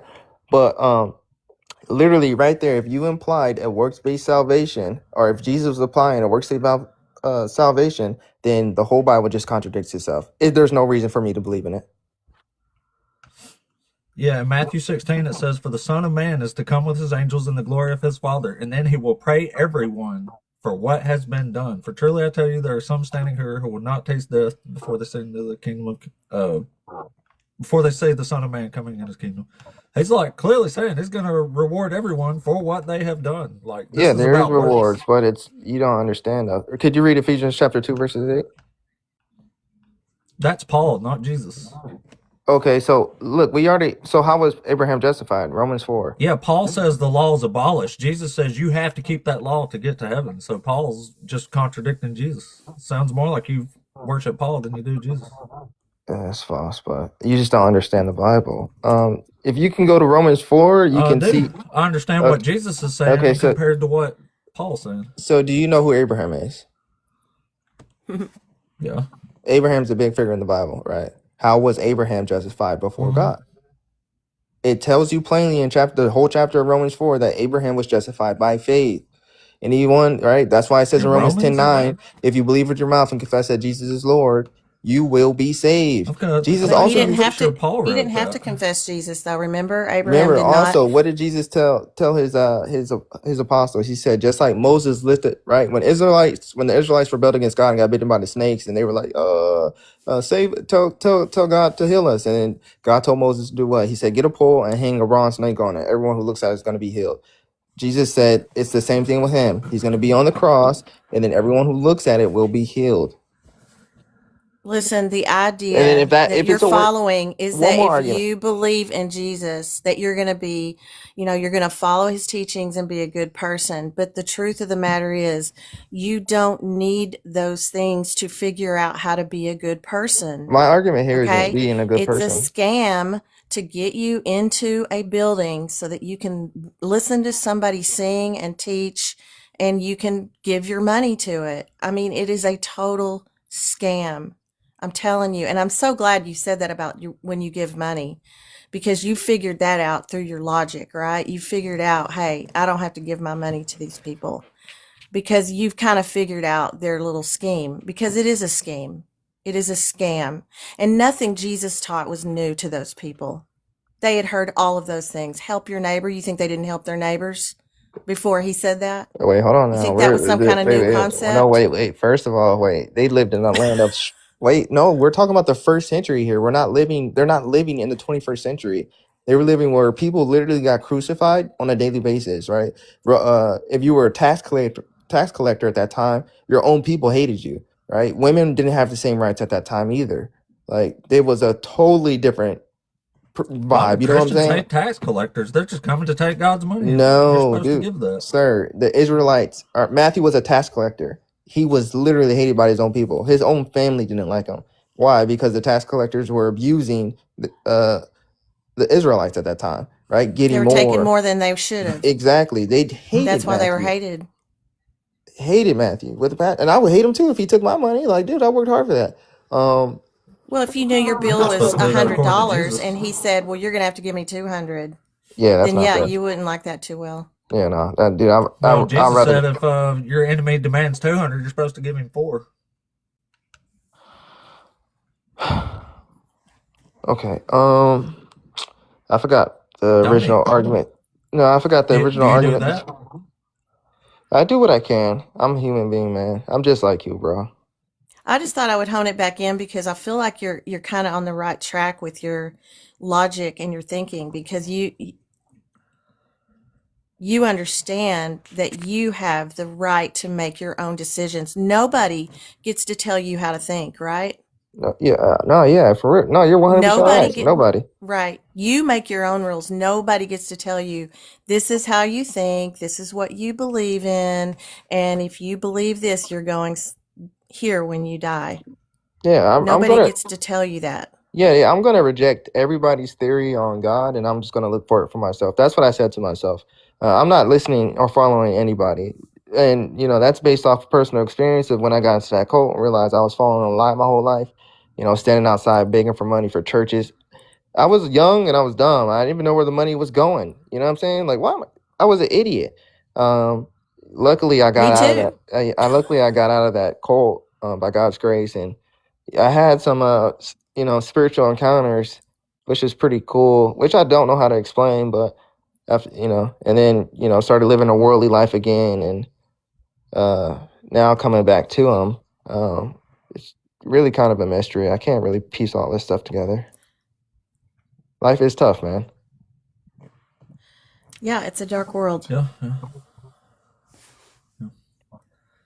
Just further complicated by this weird ass book. Yeah. But when you're, if you're super, what I was saying before, if you're super gullible, those schemes and scams target people that are gullible, and they love those kind of people that'll come in and say, yeah, I've got money to give to the church, and they want status for giving money to the church. They want to become the leaders of the church because they've given the most money. Yeah.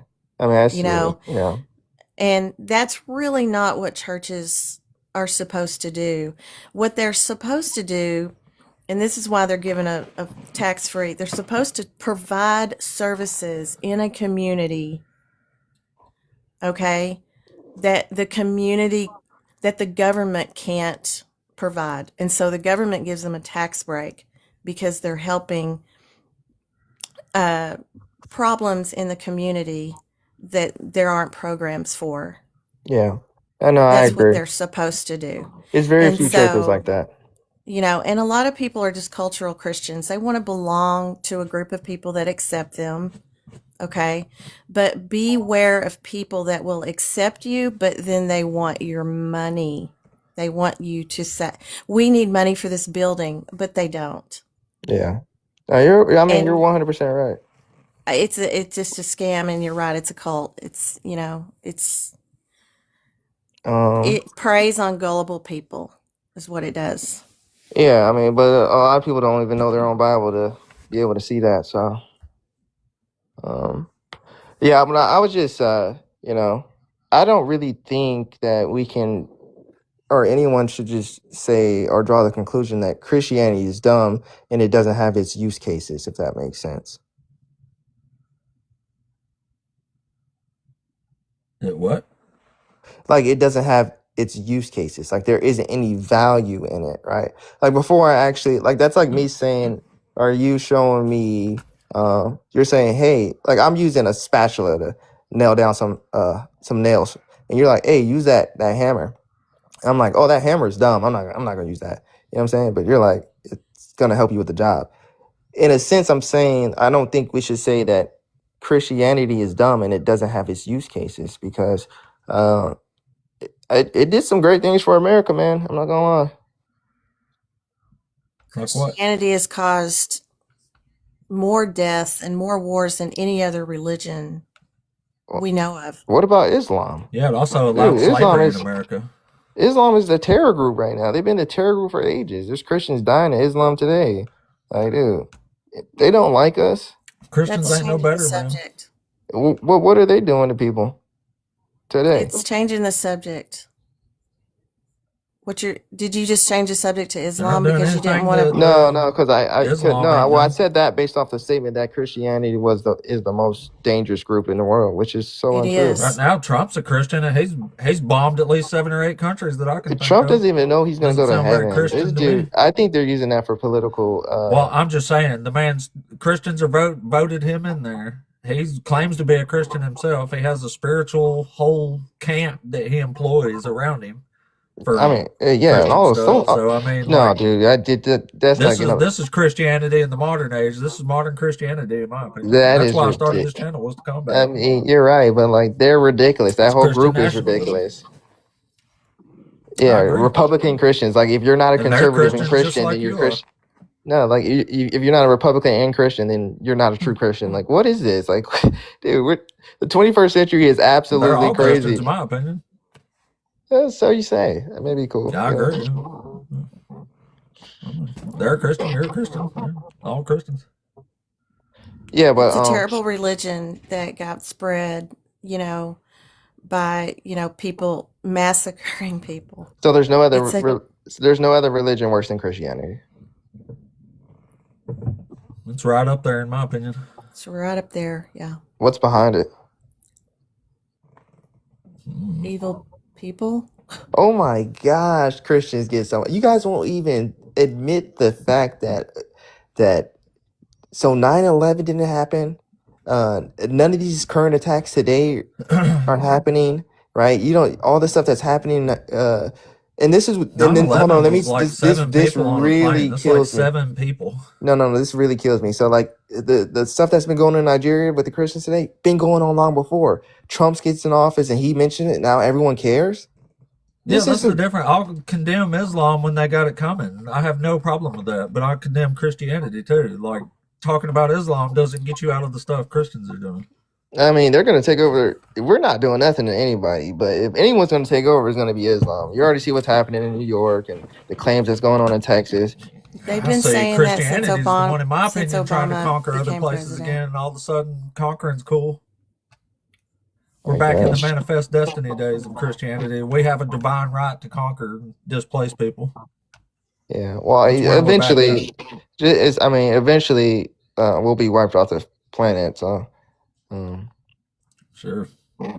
I mean, no, it's true. Look at how you guys are saying right now, and this is exactly what the Bible tells us, right? When the Antichrist comes, it's going to be world peace, and then what's going to happen to Christians? They can't buy and sell the land off the planet. We could try to get away from these doctrines that hurt people more than help. Yeah, right. Because they hurt people. So how do we get rid of it? We got to get rid of Christianity, the Bible, and get rid of Christians. Makes sense. Exactly. That's why I try to talk to people. I try to explain to them that this book is not good. It's dangerous, and it should go. No, you're right. It should go, and it will go eventually. Oh, cool. We agree. Good. Yeah. No, that was just my argument. I just don't understand how we can say that. Christianity is dumb and Christians are getting dumber. We got our First Amendment rights here in America, based off history and this, that. I don't think all Christians are dumb. I think this religion is dangerous, and just it being around presents the danger that's clear and ever present. I don't understand how Christianity is more dangerous than Islam or the current state of Israel. I just explained to you, we're a Christian nation right now. You're saying we're a Christian nation founded on Christianity. And well, how I many would love to be. Countries have we bombed in the last year? But with Christian bombs. No, well, let's be clear. The America is heathens, I controlled didn't by vote for that Israel today. shit. The heathen didn't. No, America is Huh? actually controlled by Israel today. We will do whatever Israel says, and that is that. I don't know why we do that, but it's a It's thing. called Israeli I supremacy. You know what I'm saying? So I would It's love worse for it to than be a white Christian nation, but supremacy. we're not going Can to be I a say Christian that on nation. this? Can I say that on this, Jesse? White So what? supremacy, Israeli supremacy. I didn't want to flag Oh, your sure. account. I just said it's called Israeli supremacy and it's worse than white supremacy. Yeah. It's terrible. And you know, I think you're listening to a lot of one-sided arguments, and that's where it sounds like you're coming from. No, well, But so I was in the military, and I, my view on stuff started to change, like when Ukraine and Russia got into the war. As soon as it happened, we got deployed somewhere close by just in case, something went down and we were going to help Ukraine. But like a lot of us that were over there was pretty mad about it, just based off like we shouldn't be here right now. You know what I mean? And then now that I'm a little bit God, you older, probably fucking hate Trump then, don't you? no. So like when I first got in the military, Trump was in his first term. He wasn't doing this stuff now. It was actually my first contract was actually pretty peaceful. And then, when Ukraine and Russia got into it, I don't know, man. Everything just does that felt have like to do with Islam? No, that's whatever dispute they got. It has nothing to do with Islam. Maybe it does. I don't know, That's my man. point. These high up people in these governments, I just don't trust. You know what I'm saying? So like they're doing something and they're not letting us know what it is. That's for sure. Yeah, but we can kind of see through it now, right? Because we have a lot of information that we have access to. Yeah, I mean, you got the whole right, the Doge thing, and you kind of see all these political figures getting these big bonuses and raises and money disappearing and going to. No offense to anybody out there, right? Like I'm not hating, but this money is going to like educational programs to Uganda that doesn't need to be go to. There's a lot of money on the table that's just being lost, right? And it's just like, what the heck is going on? I don't know. I really I'd can't rather tell my you. money go to help people learn to read in Uganda than go to Israel or Russia to pay for bombs. Me too. I agree. I agree. All right. Or these new fancies missiles that they're giving Israel to bomb Iran and things like I'm that. just saying, as far as what I'm saying right now, it's the Christians sprinkling holy water on the bombs and sending them peace peace explosions.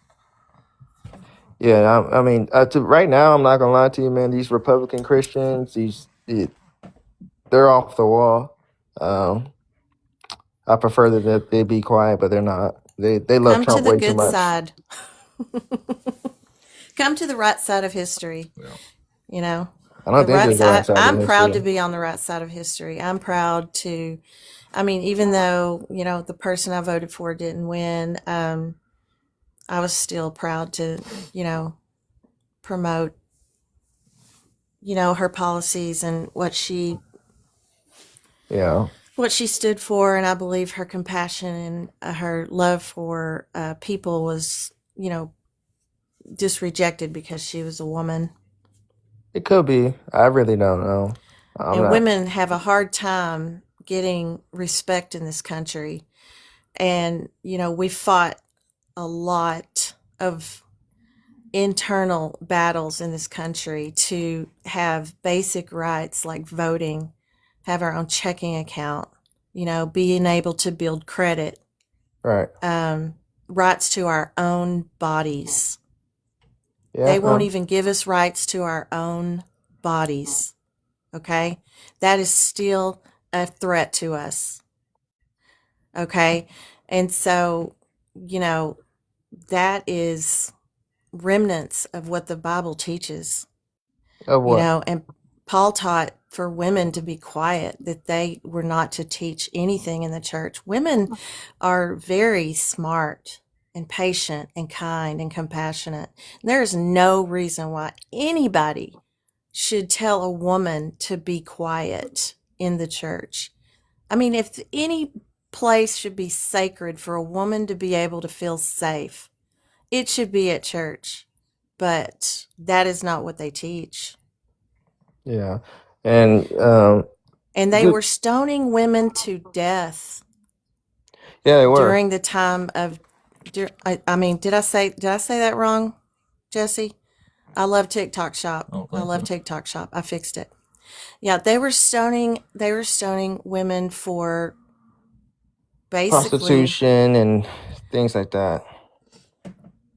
Oh no, they set you on fire if you're a priest daughter who prostituted herself. So the crime for having sex for money, if you're a priest daughter, was getting set on fire while you're alive. What century was this? It's in the Bible. A priest daughter set on fire? Yeah. Mm-hmm. Yeah, if you're a priest daughter and you act sexually promiscuous, then you are to be set on fire while you're alive. I never seen that one, but I'm not going to deny it. I could be wrong. It's in there, I promise. Yeah, I'm not going to hold you guys up, but I do appreciate you allowing me to talk to you guys today. Yeah, no problem. I enjoyed talking to you, man. Yeah, you too. I hope you guys have a great day. Back at you, buddy. You'll make a good atheist one day. We'll drop it before it gets the word in. All right. Let's see. See who's next here. What does that say? Saint Art. I don't know what that means. Saint Art, are you there? Yes, I was just waiting on what was on the screen telling me I was about to go live. Oh, I hear you. So are you over 18? Oh, I'm 58, so I'm like 5 decades beyond that. Good job. Are you a Christian? I don't think I can reference myself as that. I believe if I was to be a Christian, I'd have to invent a time machine first and travel back in history like 2,000 years. Oh, so you're not a Christian? No, well, I believe in a God. Can I just identify as that? Oh, well, sure. We just debate Christians here, though. Oh, well, I hate it when they give it that name, this current representation of what people call a Christian. I wish they would call it Roman Catholicism. I'd be more comfortable with that. I just call a Christian anybody who follows Jesus. Yeah. Would you fall in that category? Follow Jesus? I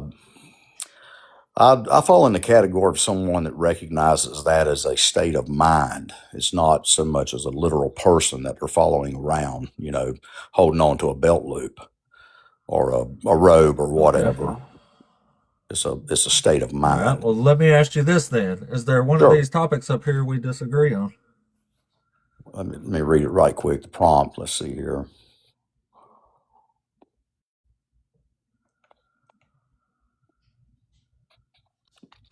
Well, I believe what we have in place, according, in regards to your prompt, is I think what's in view here is like a conflation of gods. You have these. The God of the Bible. Well, there's many gods that are in the Bible that are presented. I don't believe the God that of the Bible, though. The Old Testament God. Yeah. Yeah, I believe this New Testament God that Jesus is introducing as like in a reference to a father, like he's in the bosom of the Father. I believe he's referencing a different type of a God that he assigns himself to. Oh, okay. Well, it don't sound like we have anything to debate.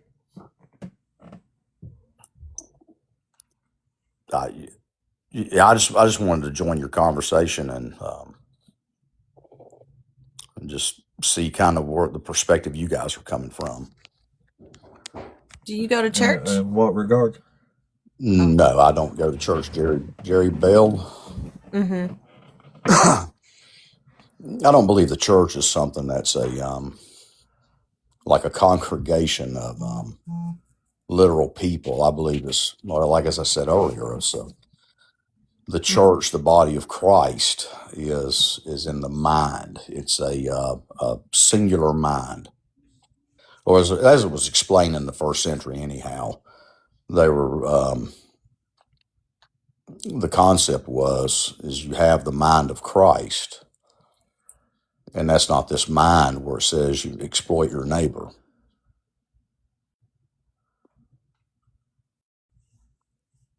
That makes sense. And as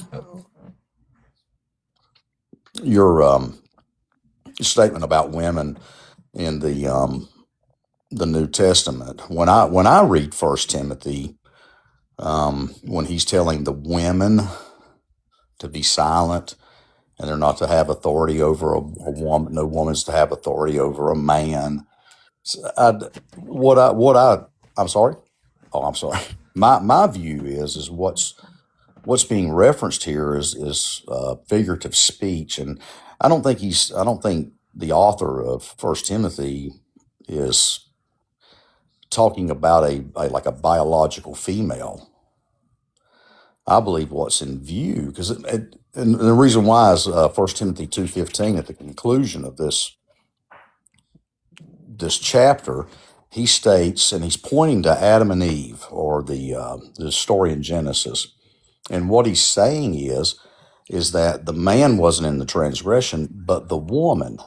But then he goes on to say, but the woman will be saved in childbearing if she remain holy and sober. And I can't remember all the attributes of this allegorical just a woman. second there, Saint Art. Dominic, are you over 18 and are you a Christian?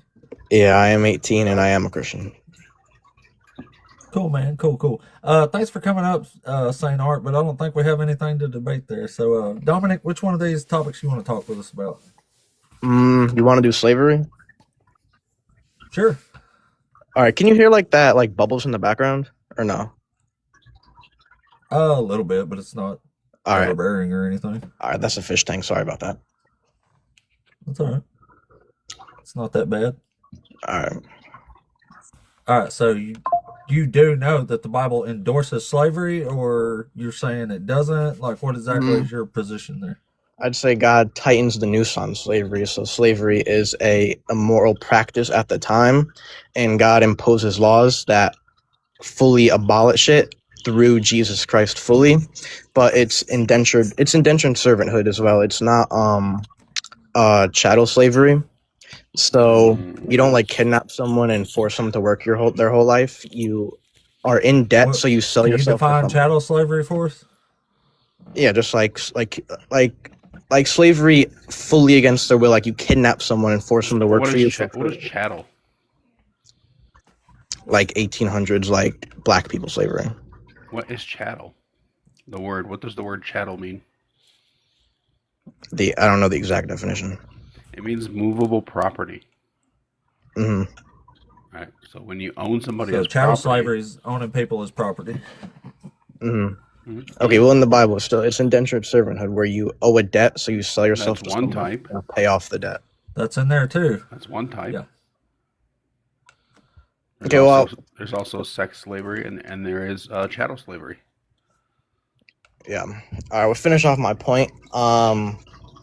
Are you going to accept that, or are you just ignoring it? Like, what's going on? Well, you made a claim, and I could show you where your claim is wrong.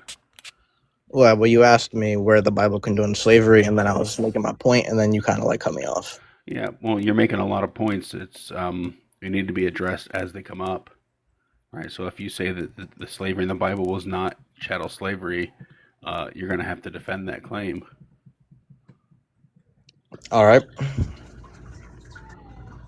So in Leviticus 25, when it says that you can go to the nations around you to get your slaves, and you can pass them down to your children as inheritance, they would be yours. You could, like I said, you could pass them down from the children after you to own forever as a permanent possession, and you can buy the children of the resident aliens living among you. Are you familiar with that at all? Own them forever. Yeah. In Exodus 21, Well, their whole life. it says, Leviticus 25. in the 7th year they shall go free for nothing. That is a Hebrew. That is for a Hebrew. It also says that in Leviticus 25, right? You have to read more than just that one passage to get the full picture. Right. In Exodus 21, it literally says, when you buy a male Hebrew slave, he shall serve 6 years. And did you know that in verse 7, when it's talking about when a man sells his daughter as a slave, that is lifetime slavery. And so she shall not go out as the male slaves do. Go out means be freed. And that is sex slavery. Okay. So now we've shown that there are 3 types of slavery in the Bible. There's indentured servitude for Hebrew men. There is, well, to be clear, women could also be indentured servants. They don't all have to be sold into slavery by their fathers. They could be someone who falls into debt and has to work as a slave for 6 years. In the 7th, right? But Exodus 21 tells you when a man sells his daughter as a slave, she shall not go out as the male slaves do, right? And then we have Leviticus 25 that says, you can get your slaves from the nations around you. Let me just read it word for word so I don't screw up. As for the male and female slaves for whom you may have, it is from the nations around you that you may acquire male and female slaves. You may also acquire them from the aliens residing with you and from their families who are with you, who have been born in your land. They may be your property. You may keep them as a possession for your children after you, for them to inherit as property. These you may treat as slaves. Yeah. And what does verse 43 say? So 39 through 43 are talking about indentured servitude. This is for the Hebrews, right? So it says, if any who are dependent on you become so impoverished that they sell themselves to you, you shall not make them serve as slaves. They shall remain with you as hired or bound laborers. They shall serve with you until the year of Jubilee. Then they and their children with them shall go out from your authority. They shall go back to their own family and return to their ancestral property. For they are my servants, who I brought out of the land of Egypt. They shall not be sold as slaves are sold. You shall not rule over them harshly, but fear your God. Yeah, you don't rule over them harshly. That's Hebrews. That's the contrast. That's the contrast that's painted in verse 46. It says, "These you may treat as slaves." Right? You don't treat the Israelites as slaves, but you can treat the foreigners as slaves.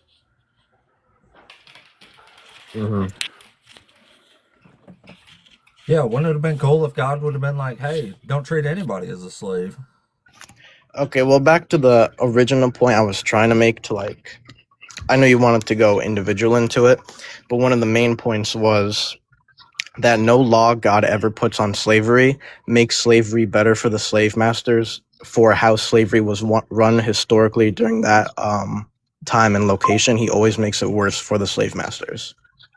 So I'm not saying slavery isn't in the Bible, but it's slowly abolished and the noose is tightened through Jesus because God never makes it better. What? Where did Jesus speak out against slavery? It's fully abolished. So as the book goes on, the laws on slavery become more and more strict because God is tightening the noose. Where? Galatians. Galatians is not Jesus, and Galatians is talking about spiritual things.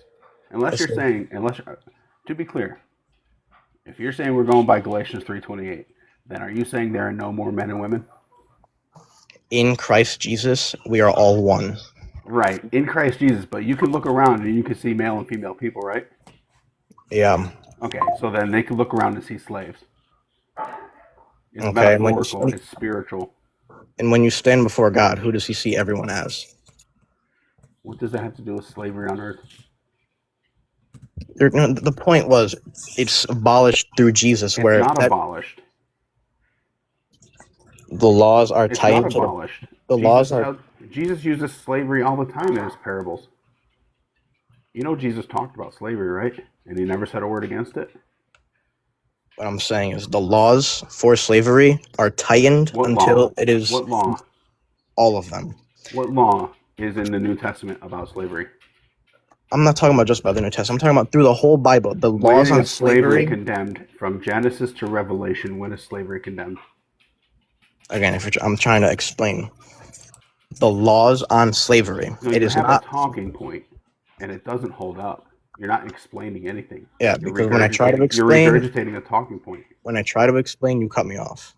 No, you gave me a spiritual nicety about everybody Okay, being one. show me a document older than Galatians that puts slaves on that level of morality as everyone else. What does that have to do with anything? They're still slaves. Oh my gosh. Are they not still slaves?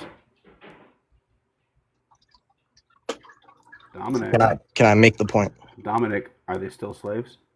Yes. Okay, then that's not abolished. Bro, I'm talking about indentured servanthood. Evil, Wait, why are you immorally, switching back to that? Because he didn't say indentured servants, he said slaves. Immorally run slavery in the full context of the Bible, you can no longer do because it's going to break some law that's been imposed throughout the Bible. Name the law. Find chattel slavery and try to justify it, and I can find any verse that will outlaw chattel slavery the way it was run in the 1800s. I pointed to you chattel slavery out. What law? What law does it violate? You can't kidnap someone and force them to be your slave. You have to let them free. You can't kill them. Right, they didn't kidnap them. Beat them. They didn't kidnap them. They went to Africa and bought them, and then they bred them in the United States. Or and those people. War Next point. If someone kidnaps someone and sells them to you, you're still kidnapping them. They bought them in a market. They didn't kidnap them. These were POWs. And the Bible. These were Bible does the Bible say you could take prisoners of war? The Bible says you cannot trade slaves. Does the Bible say that you? Yeah, that's a different thing. That's kidnapping free people. Does the Bible say that you can have prisoners of war as slaves? In what book? I'm asking you. Well, if you're saying so, probably. Yeah, it does. And can you buy slaves off the trade market? Yes. It literally says, so this is where you can buy your male and female slaves. That's what I read to you in Leviticus 25:44. As for the male and female slaves whom you may have, it is from the nations around you that you may acquire male and female slaves.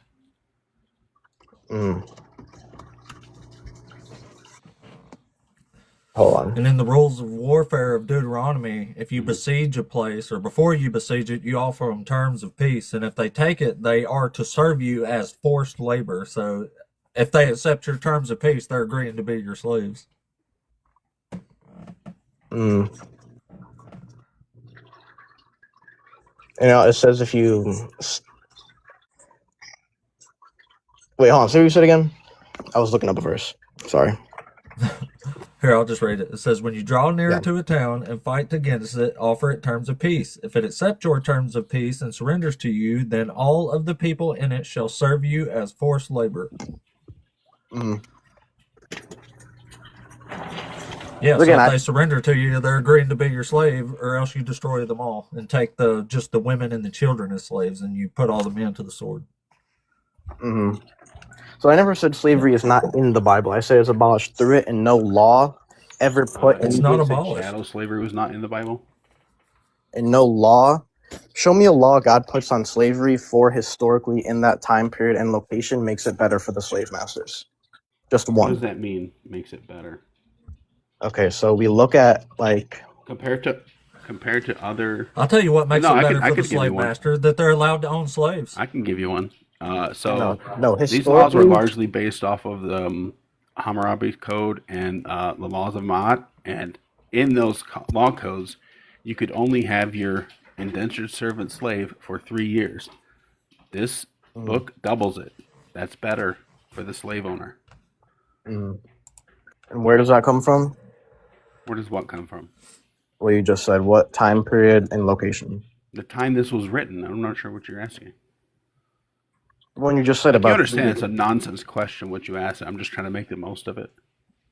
Well, the law code of Hammurabi was in like 1800 BCE, so it was like over 1,000 years before this one was written. So 1,000 years after the evil Babylonians were in power, then Leviticus made laws even worse. on slaves, and it made them better for the slave master, is what he's saying. And what location was this in? The Levant. Israel, yeah. Location. The Levant. That's a place? Yes. Okay. Yeah. It's the region they were in. And that came before. Yes. A lot of the laws, including the Ten Commandments, were taken from previous law codes. Yeah. And I'm saying, coincidentally, allowing slavery is pretty good for slave masters. Mm-hmm. Yeah, it would have been pretty bad for them if they would have said, don't own slaves. Yeah. I'm saying it makes it better in the sense that the slavery in the whole world was already being run immorally. So if God just said, release all your slaves, no one would listen, right? So he starts at not murdering them and slowly works down. He tells you don't own other Israelite males as slaves that try to sell you to you. So he is capable of condemning slavery. Mm-hmm. Yeah, you can't enslave your fellow Hebrews. Yeah, that makes says don't enslave them. So, and in that time, were people enslaving their own people? So when they got, according to the Bible narrative, so what's what better, was happening when they got these laws? Or not? What? In the Bible narrative, what was happening when they got these laws? Where were they? Like which ones? Where were they? Which ones? Like the whole world? When God gave the laws in Exodus, for example. Yeah.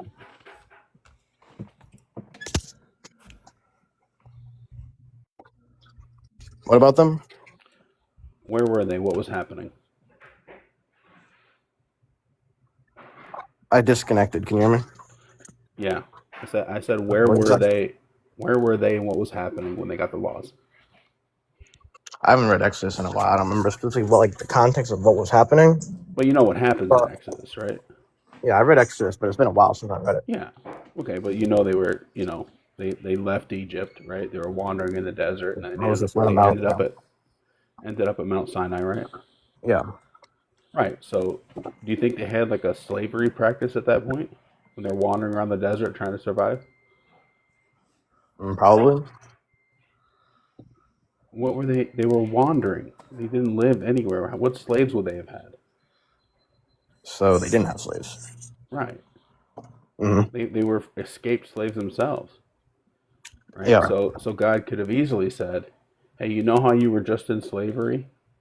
Mm-hmm. Don't do that to other people." And they wouldn't have to undo anything. They would just have to not do something. Oh, that's what I'm trying to make. Okay, but again, he works through Israel to set them apart as a role model for all the other nations. So if he just outright, were they better than the other nations? They were doing everything everybody else was. There wasn't any difference at all, except they wasn't eating pigs.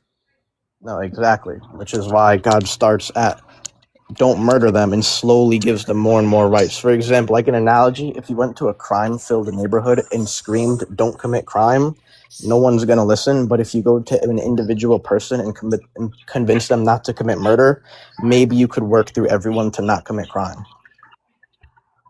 Okay, but God said, do this. He said, here's how you do this thing, right? So if God's against slavery, this would be like going to the neighborhood and saying, hey, here's how you steal a car. And you're saying he said, don't do this crime. When did I say you said don't do this crime? I didn't say slavery is not in the Bible. You did. You did say chattel slavery is not in the Bible. Chattel slavery is not in the Bible. Yeah, we had to read you that part. But it there is laws on slavery, but it never makes it better for the time period. Including chattel slavery. That's a non-point. We need to cue the Joel song right now. It's the good kind of slavery.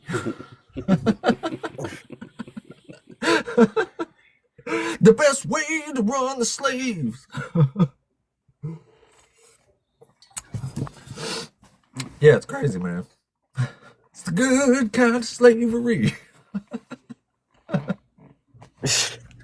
I think it makes you feel better that you're saying these things. I think it's just a way to make you feel better that, this God,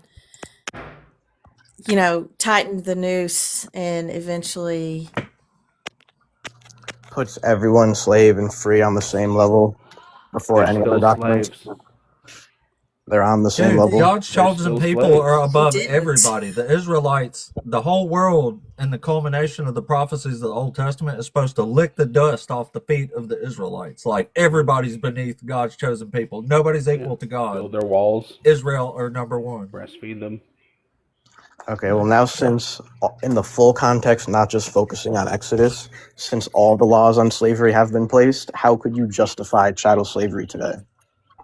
Who's You justifying it? you can't, because it would go against the Bible, but you're just reading it in It Exodus. doesn't go against the Bible. You can justify chattel slavery today and it wouldn't oppose the Bible?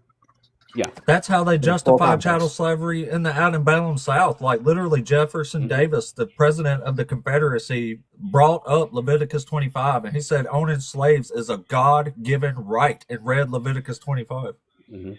Yeah, the laws they wrote. You realize the laws, the laws on slavery don't end at Leviticus. Give me a law. Yeah, Give well, me a there's law. some in Deuteronomy too, and Exodus. Yeah, it's all over You the can place. take a verse out of context. What religion were the people who abolished slavery? It's all about the context. Who were they fighting against to abolish slavery? What religion were they though? Who were they fighting against to abolish slavery? Okay, who asked the question first here? My answer or my question is the answer. Your You're saying who abolished slavery, but that same answer to that question is the answer to who were they fighting against. And who was actually more biblically correct would be the people fighting to keep slavery. They actually had specific verses. All the people had who were against slavery was that people were all God's creation and you should be nice to your neighbor. They didn't understand even what that verse means, to love your neighbor. Okay, what I'm saying is, in the 1800s, if you take a law for Leviticus and ignore the laws that came after it, then you can justify things out of context. There's no laws after it. You know, like all the random laws that are put on slavery throughout the Bible. Yeah, give me one. All right, hold on.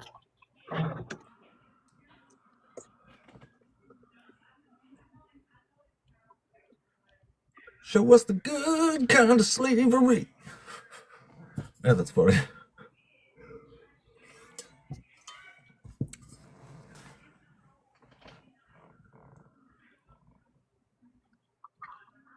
Yeah, it's the comic relief we need because there is no good slavery.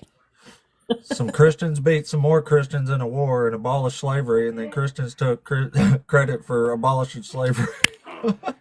It was Christians being Christians wrong again. So we gotta put them to the sword, which was guns back then. Okay, you can take verses out of context. If we take the verses out of context. All right, if we take the verses, people doing chattel slavery used context and pin them against the verses the abolitionists used, which one is more biblical? Leviticus. So Leviticus was for people of the time of Leviticus. No. God told them to keep these laws all the days that you live on the earth. And he says you will not change them or add to them. Keeping these laws are what's doing good and right in the sight of the Lord. They're not too easy, or they are easy. They're not too far away from you, and you will keep them all the days you live on the earth. So did he come back? Clear. Are those people alive today? Did you come back with a contradicting law, or did you just say this was for Israelites? Hold on, before I looked up the verses, before I get to that. It says, you shall keep the laws all the days you live. Are those people who Leviticus was written to still alive? It's talking about his people. Yeah, are they alive? Yeah, but now you're just making the argument that this book isn't for you. Yeah, we don't follow the Leviticus slave laws anymore. The 10 Commandments are part of that, guy. Do we follow all 10? Do you follow the 10 Commandments? Do you still live on the earth? Do you follow all 10 Commandments? Yeah, that's not all even the days hard. you live on the earth. The Sabbath? I don't have to keep it. I'm not part of this. I'm not in the covenant. Okay, but in biblical context, are we taught to keep the Sabbath in the New Testament? No, because Paul's a heretic. Oh, so they don't. Because Paul's a heretic, and you're not a Christian. You're a Paulian. Okay, so you're debating. Jesus said you have to keep every law. No, Jesus said he did not Not come just to 10. abolish the law, but to fulfill the law. What do you think fulfill means? I know what fulfill means, and I know that you don't. Tell me what it means. Does fulfill mean abolish? Jesus internalized the external He ritual. literally said he came not to abolish twice, just so you guys would understand it. Not to abolish. Do not think that I came to abolish. I came not to abolish, but to fulfill. Yes. Those are contrasts, right? For truly I tell you, until heaven and earth pass away, not one letter, not one stroke of a letter will pass from the law until all is accomplished. So has heaven and earth passed away? God's old law reflected the new law in every single way. Did heaven and earth pass away? What did you just say stuff without thinking about it, man? Mixed fabrics represented purity and separation as God's people. We don't follow that anymore because Jesus internalized it, and we are now separated as God's people through the Spirit. When did Jesus say not follow it? I did not come to abolish the law, but to fulfill the law. And Paul talks about it. What do you think fulfill means? I'm saying I did not come to abolish the law. I came to abolish Jesus internalizes and fulfills external ritualistic laws because it was You're exhausting. just reading apologetics. Right? It was. I want your opinion. What does You're the one. What does fulfill mean? You came out. You said you're on here to debate Christians, and you're not What does letting. fulfill mean? Yeah, I'm not here to read apologetics. I've read them. They're dog shit. Okay, hold on. When people are talking, you don't talk, right? I don't know. That may apply to you. All right. Well, let me just talk first. You're on here to debate Christians, but you don't let them bring up Paul. Yeah, I don't want you to read to me. That's not Paul you're reading. We're okay with you bringing up Paul, but we're asking you what Jesus said, not what Paul says. That's the difference here. We're asking you about Jesus, not about Paul. We're asking you to show us where Jesus says these things and not Paul. Yeah, he came to fulfill the law. Again, this is like what does fulfill mean? Jesus appeared to Paul. No, he didn't. That was a vision. Again, you're arguing with Christians and you're not letting them use. Why didn't Paul write that Jesus appeared to him? Here, if I told you, can we debate about math, but you're not allowed to use multiplication? Dominic, why didn't Paul write? Paul, why didn't Paul write that Jesus appeared to him? When people are talking, you don't talk, right? That's okay. Why didn't Paul write that Jesus appeared to him? Again, if I'm making a point and you're going to talk over me and expect me to answer yours, you made a claim. You made a claim. Why didn't Paul write that Jesus appeared to him? If I'm in the middle of making a point and you talk over me, I get that you're scared. You're drowning. You're underwater. I get it. Yeah, you're disrespectful. Oh, yeah, that's true too. But you're a liar and you're defending slavery. You don't deserve my respect. All right. Well, again, when someone's making a point and you talk over them, you don't ignore the point and go to your point. You have to answer you're the reading apologetics, or we're going to interrupt you, though. You're reading apologetics. Relevant. You told me to explain fulfill. I explained it biblically, and you're telling me I'm talking about apologetics. No, I asked you what the word means. You never got to that. I asked you what the word means. He internalized. What does the word fulfill mean? He internalized ritualistic. Fulfill means internalize? Sure. Sure? Yeah, he followed what they were and internalized. Right. He followed the laws. Oh, what did Jesus do on the Sabbath? Did he follow that law? No. No. Well, that's the thing is he's a liar too. Or you just don't understand. No, he's a liar and a sinner. You didn't know that? You didn't know that Jesus lied and sinned? This is unbelievable. Did you not know that, Dominic? You're appealing to Jesus following the entire old law. No, I'm appealing to what he said. You don't have an explanation. No, I'm appealing to what he said. I'm appealing to what he said. Pay attention. Words are important. Yeah, you know a lot about that. Right? I'm saying what he said. Okay, so explain this. In the Old Testament, murder was literally murdering somebody. Jesus fulfilled this and internalized it because now you have committed murder if you hate a brother or sister. It's a thought crime. That's called changing the law. Yeah, you literally changed the law. Add it to the law. You're not supposed to do that. That's Jesus sinning, I just by the got way. done saying this earlier. I remember I said these laws are not to be added to or changed.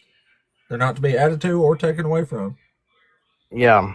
They're not. Jesus internalizes them and fulfills them. Every Mosaic law every Mosaic law that got fulfilled represented what God's heart always was.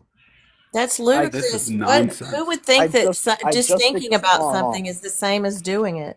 When someone is talking, what do? We don't talk, right? That is nonsense. Listen, I know you're looking back like 3 years to middle school to get your rules of engagement, right? But you'll be fine. People are going to talk. People are going to talk. Oh, because I talk, and when I make a point, you laugh. No, you don't. See, that's the thing is you say something ridiculous, and then people try to check you on it, and you keep saying more ridiculous things and saying, I was talking. Okay, well, when I explained the murder law, did you rebuttal or did you laugh? I both. Okay, so explain how he didn't internalize that. I laughed and said it's him changing the law, which is a sin, according to Deuteronomy 4:2. And does Paul say the old law was meant to be eternal or it was meant for the time being? Are you a Paulian or a Christian? Again, you're debating Christians and tell them they can't talk about Paul. Do you want to debate about math? We're talking about what Jesus said. Okay, hold on. Let's debate math, but you can't bring up multiplication because I don't like it.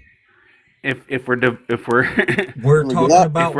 Jesus addition, said. If we're talking about math, then we're not talking about science. If we're talking about what Jesus said, we're not talking about what Paul said. That's what you don't seem to understand. And you're debating we're trying to get you to what Jesus's words.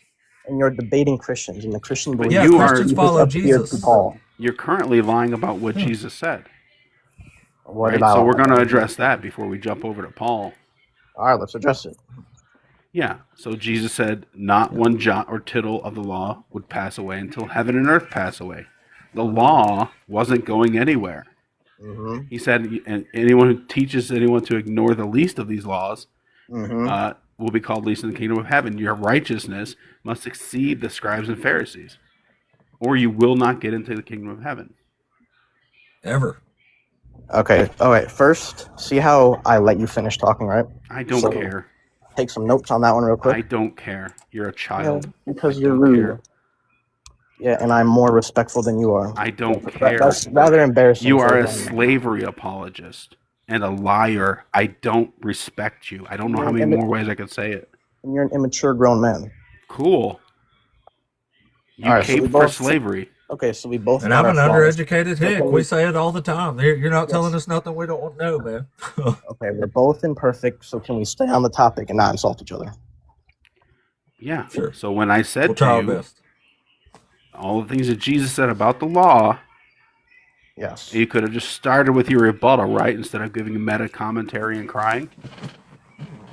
So remember what I just said about disrespecting each other? You started meta commentary and crying. I don't know if anyone in the chat is seeing this, but whether they you are, the chat is laughing at you. Whether you believe I'm right or wrong, you're delusional if you think I'm not being respectful. The chat is laughing at you. The chat sees you for what you are.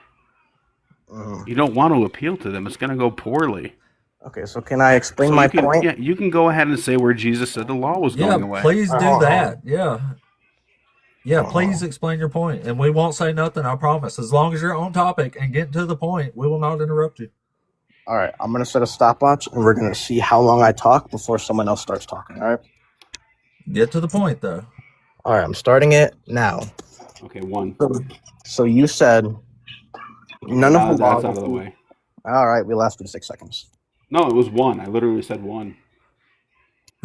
All right, restarting the timer. You lasted 6.43 seconds. No, I lasted 1. I lasted 1 second. I literally started the stopwatch. Well, then you're bad at listening because I literally said 1 after you started it. All right, I'm starting it. Childish. I'm starting the stopwatch. Let's see how long a grown man can let someone else. What are you even addressing? How Jesus internalized the law and explaining how he didn't abolish it. And how it didn't. When did Jesus say any of this? He came to fulfill the law. Are you giving an answer, or are you reading someone's apologetics? I'm trying to, but see, when I try to, you already said that fulfill means follow. Did Jesus follow the Sabbath? No, see, that's the thing. He's a liar. Oh my gosh. He's a liar. You didn't know that he's a liar? Okay, so can I just make the point? Yeah, go ahead. But your points make no sense so far. But good luck. All right. I'm starting the timer. Remember, you're a grown man. All right. Restart the timer. Law. All right, 5 seconds. No, it was 1. All right, I'm just gonna keep talking even if you start talking. Okay. I'm gonna mute my phone. I'm gonna mute my phone and just make the point so I don't hear. Okay, start the timer. It's already been started. It's been interrupted multiple times. Okay. All right. Jesus did not abolish the law and make it disappear, because when God cared about mixed fabrics, it was not because he cares about cotton and polyester. It was because it represents separation and purity as God's people. Now through Jesus, we don't have to follow that anymore because we are separated and pure, not mixing with other peoples as God's people. It's like that with every single Mosaic law. The Sabbath, for example, you don't keep a day, external and ritualistic. Jesus is now the Sabbath. Do you get the point? Yeah, you keep Jesus on Saturdays. What does that mean? I thought the Sabbath was for man, not for God. Didn't he say it's for man, not for earlier? God? I should have let you go. What? It says the opposite. What? That's hilarious. Man was not made for the Sabbath. The Sabbath was made for man, and now we have rest in Jesus. That is so funny. Not a specific day. Because if Are you everyone resting alive- today? So Dominic, did heaven and earth pass away yet? They never will. What? They never will. So when Jesus says, "For truly I tell you, until heaven and earth pass away, not one letter, not one stroke of a letter will pass from the law until all is accomplished." You see how I explained? It's there's a new heaven and a new earth. So it's not okay. You don't. Okay, you actually don't know the Bible. You think Jesus is going to destroy heaven and earth? There will be a new heaven and a new earth. No, that's not what I said. I said, Okay, "For truly I tell you, until hold on. heaven and earth pass away, not one dot, not one stroke of a letter will pass from the law until all is accomplished." All right, you're talking about the Bible more than me, accordingly. Okay, explain to me what you know about this new heaven and new earth. I would love to hear. Given your point that heaven and earth won't What I pass know away, about that's it actually is the worse law for you. will stand until it goes away. Is what I It's know. actually worse for you that they That's don't. just- I'll concede it just for the fun of that. So they won't pass away, right? So when does the law go away? Again, like I explained, it doesn't. It's not like God cared about. It doesn't. Hold on. It's not like God cared about mixed materials, and then now he doesn't care, and it never meant anything. It always reflected something in Jesus, which is why he Well, then came. how come God No, told them to that's keep the all those law laws going just away. like He said to keep them all the Again, days the you law- live on the earth? It doesn't go away. It gets internalized and always reflected something bigger. You know the law includes punishments, right? Well, at least That's we're part of the supposed to law be. code is the punishments. And Jesus internalized that too. We don't. Jesus took on the punishment. That's it Yes. going away. Internalized. That's because it being Jesus took it changed, on. right? When he said not, what is a jot or a tittle? Or Okay, a stroke of a law, a stroke of a hold on. letter? Huh? Hold on. You disagree that Jesus internalized it. Before, committing sin required the death penalty for certain sins. Now Jesus takes death on himself for sin. How Did is he that not change the law then? Is that a change? No. That's not a change. Did the law reflect? Are you honestly telling me that's not a change? Did the law reflect that sin equals death? And what did Jesus do for sin? When the law says that a man should be punished for his own sin, right? And then Jesus is being punished for everyone's sin. Is that not a change? Internalized. Remember that word? Is that a change? Internalized. I realize you understand like how fucked you are in this argument, Dominic. So you're just gonna keep repeating the word internalized. This is what When the Old Testament says that the penalty for X crime is death, and that a man should pay for his own crimes, no other should pay for his own crimes, and then Jesus comes along and you say that he pays for everybody's crime, is that a change in the law? You internalized the law. Tell me, what it reflected. Is that a change? What it reflected. Is that a change? What it reflected. Is it a change? It's a yes or no question. No. You're a liar and you know it. That's embarrassing. Like, I feel like you're so hard. No, you should be embarrassed. Now I'm the Pharaoh. Now I'm the Everything Pharaoh. I'm My saying heart is is rooted in hardened. scripture. You're so. You're a kid. I'm gonna be like, have a little bit of grace here. You're I don't need not it. good at this. I don't Study need up. You're not good. I don't need your grace. No, you're a liar. First of all, you need to drop that. You need to drop the lying part because I literally described a complete 180 and asked you if it was a change, and you said no. And you know it's a change. That's why you couldn't answer the question. Again, what I'm saying is No, rooted in the no. Bible. You What know it's a you're saying change, is- right? No, I got internalized. You know that's a change. I have not come to abolish How the is law, it? but How is to internalizing it not a fulfill change? the law. How Matthew is chapter internalizing 5, it? How is verses internalizing it not a change, 17. Dominic?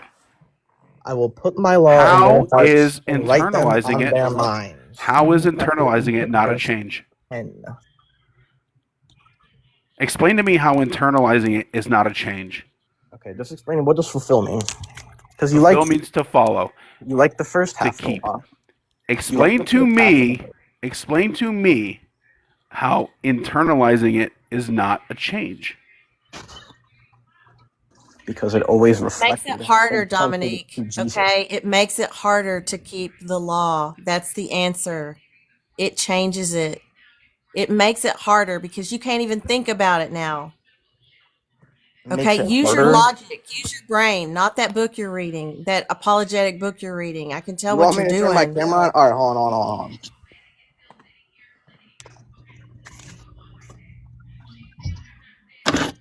He's definitely a Chat GPT Christian. Somebody said that in the comments. I agree. All right, do you see? It's amazing how much we've been debating my camera on?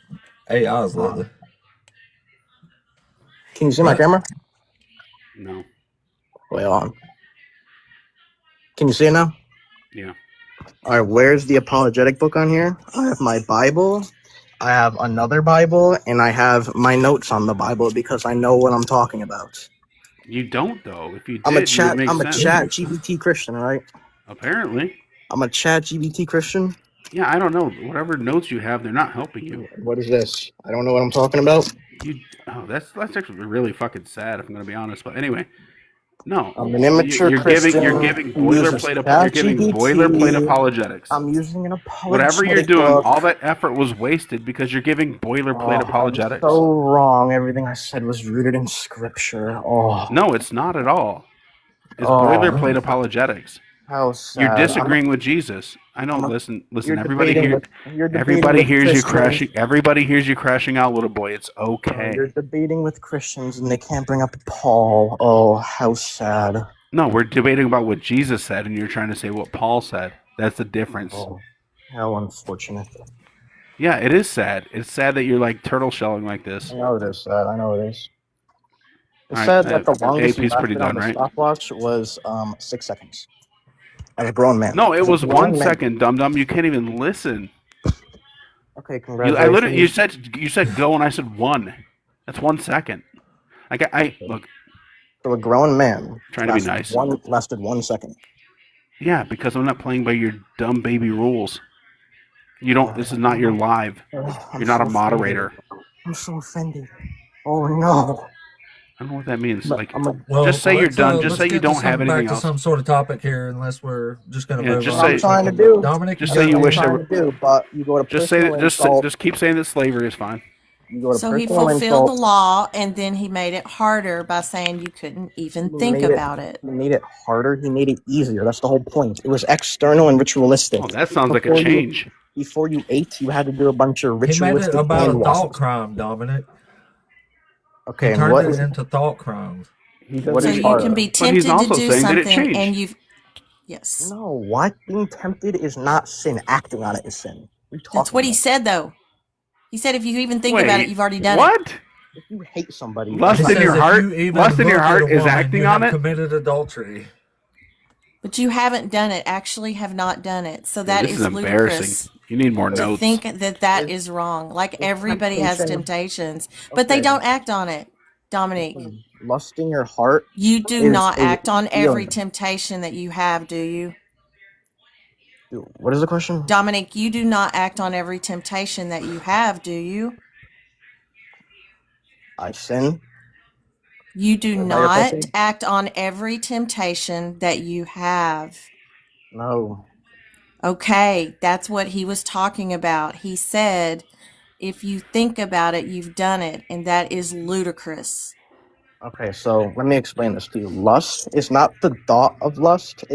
They're like you're giving into it, like fantasizing about it is not like the random thought that pops into your mind that you didn't ask But for. he said, even if you think about it and you don't do it, but you just think about it, you've What? already done it. That's that what he verse? tried to teach people. What is that verse? It says if you lust after a That woman is in your heart, if ludicrous. you lust after a woman in your heart, you have committed adultery with her. What does But that I say say about to a you that random thought? everyone who looks at a Yeah, woman with committing lust has adultery already is the committed act. adultery. Oh, look. Is look a temptation or do you look physically? Yeah, look. You look Yeah, is if you look sensory input, genius. if you look at a woman's Is looking bottom, having sex with a woman? okay, we're talking about you Are said you temptation. penetrating her with your eyes?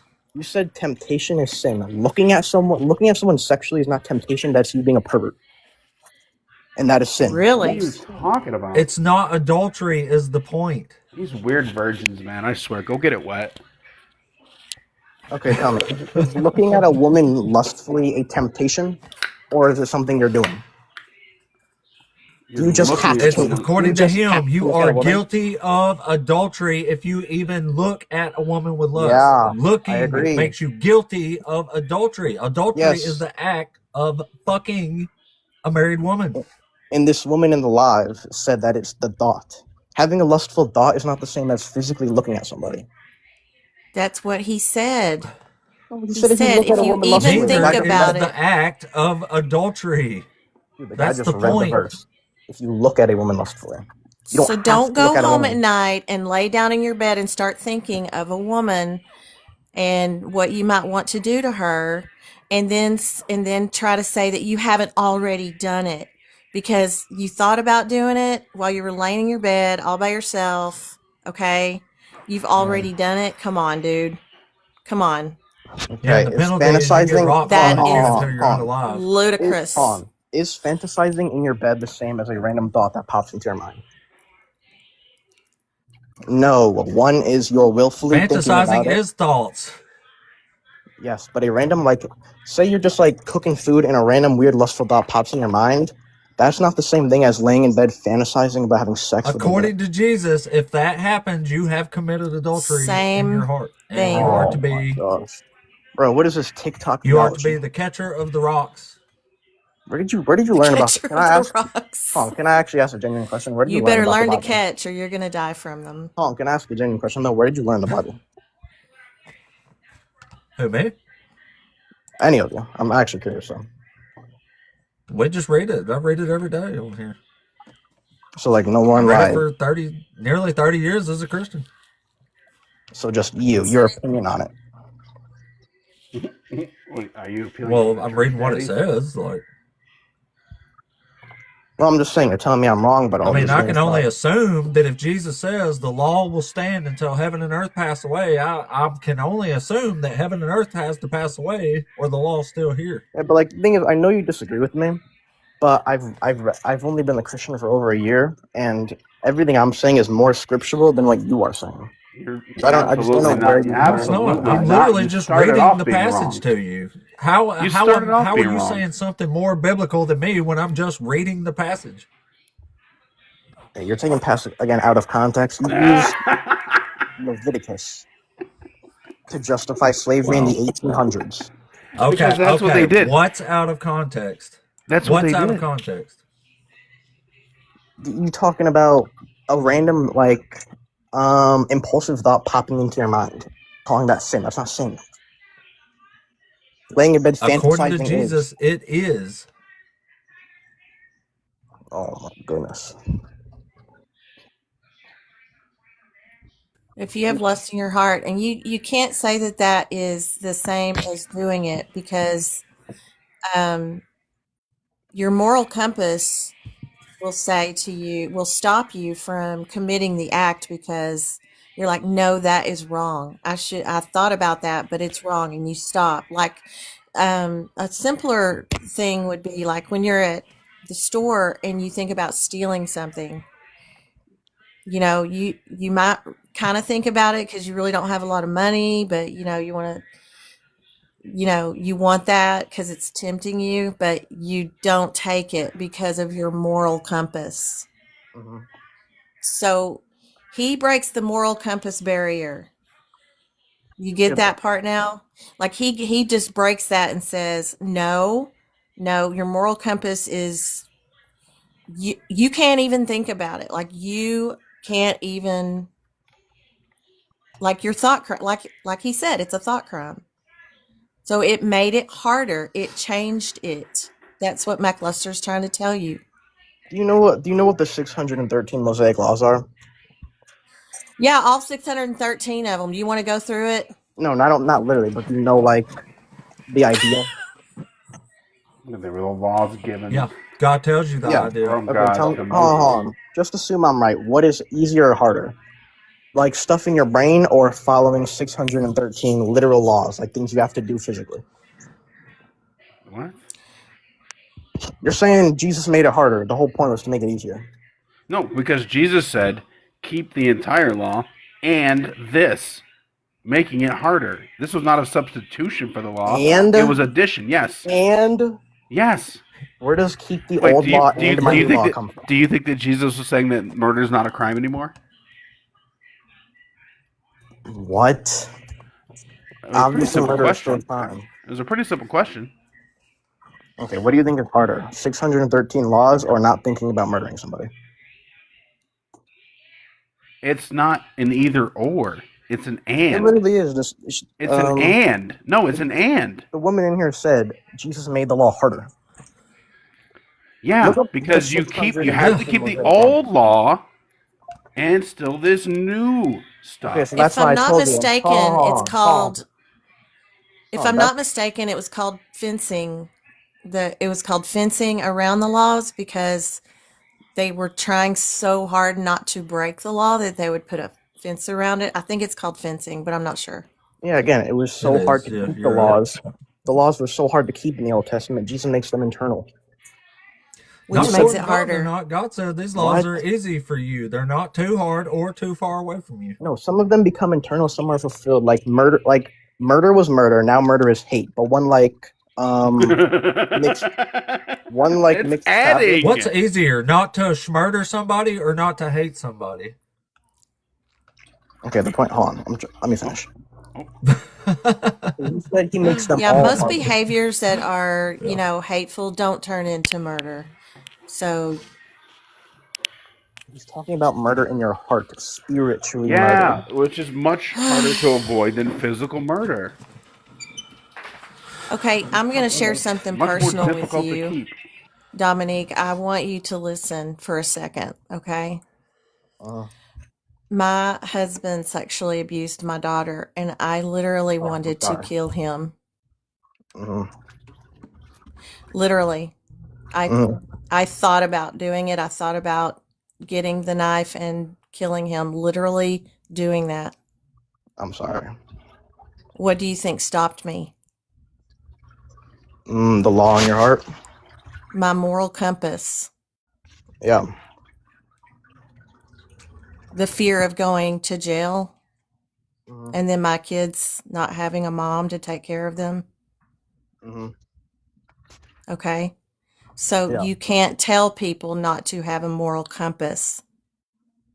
That was... Wait, when did I say not to have a moral compass? Okay, that's what he's doing. That's what Jesus is saying. That's what he's doing. Jesus says you have committed spiritual or murder spiritually, like in your heart, like spiritually before God. Not like if you say something mean to somebody, you're not going to be judged the same way as if you stab someone with a knife. But spiritually, they are both murder. But like if you stand before God, he's going to be much more mad at you if you actually killed somebody compared to if you like said something mean.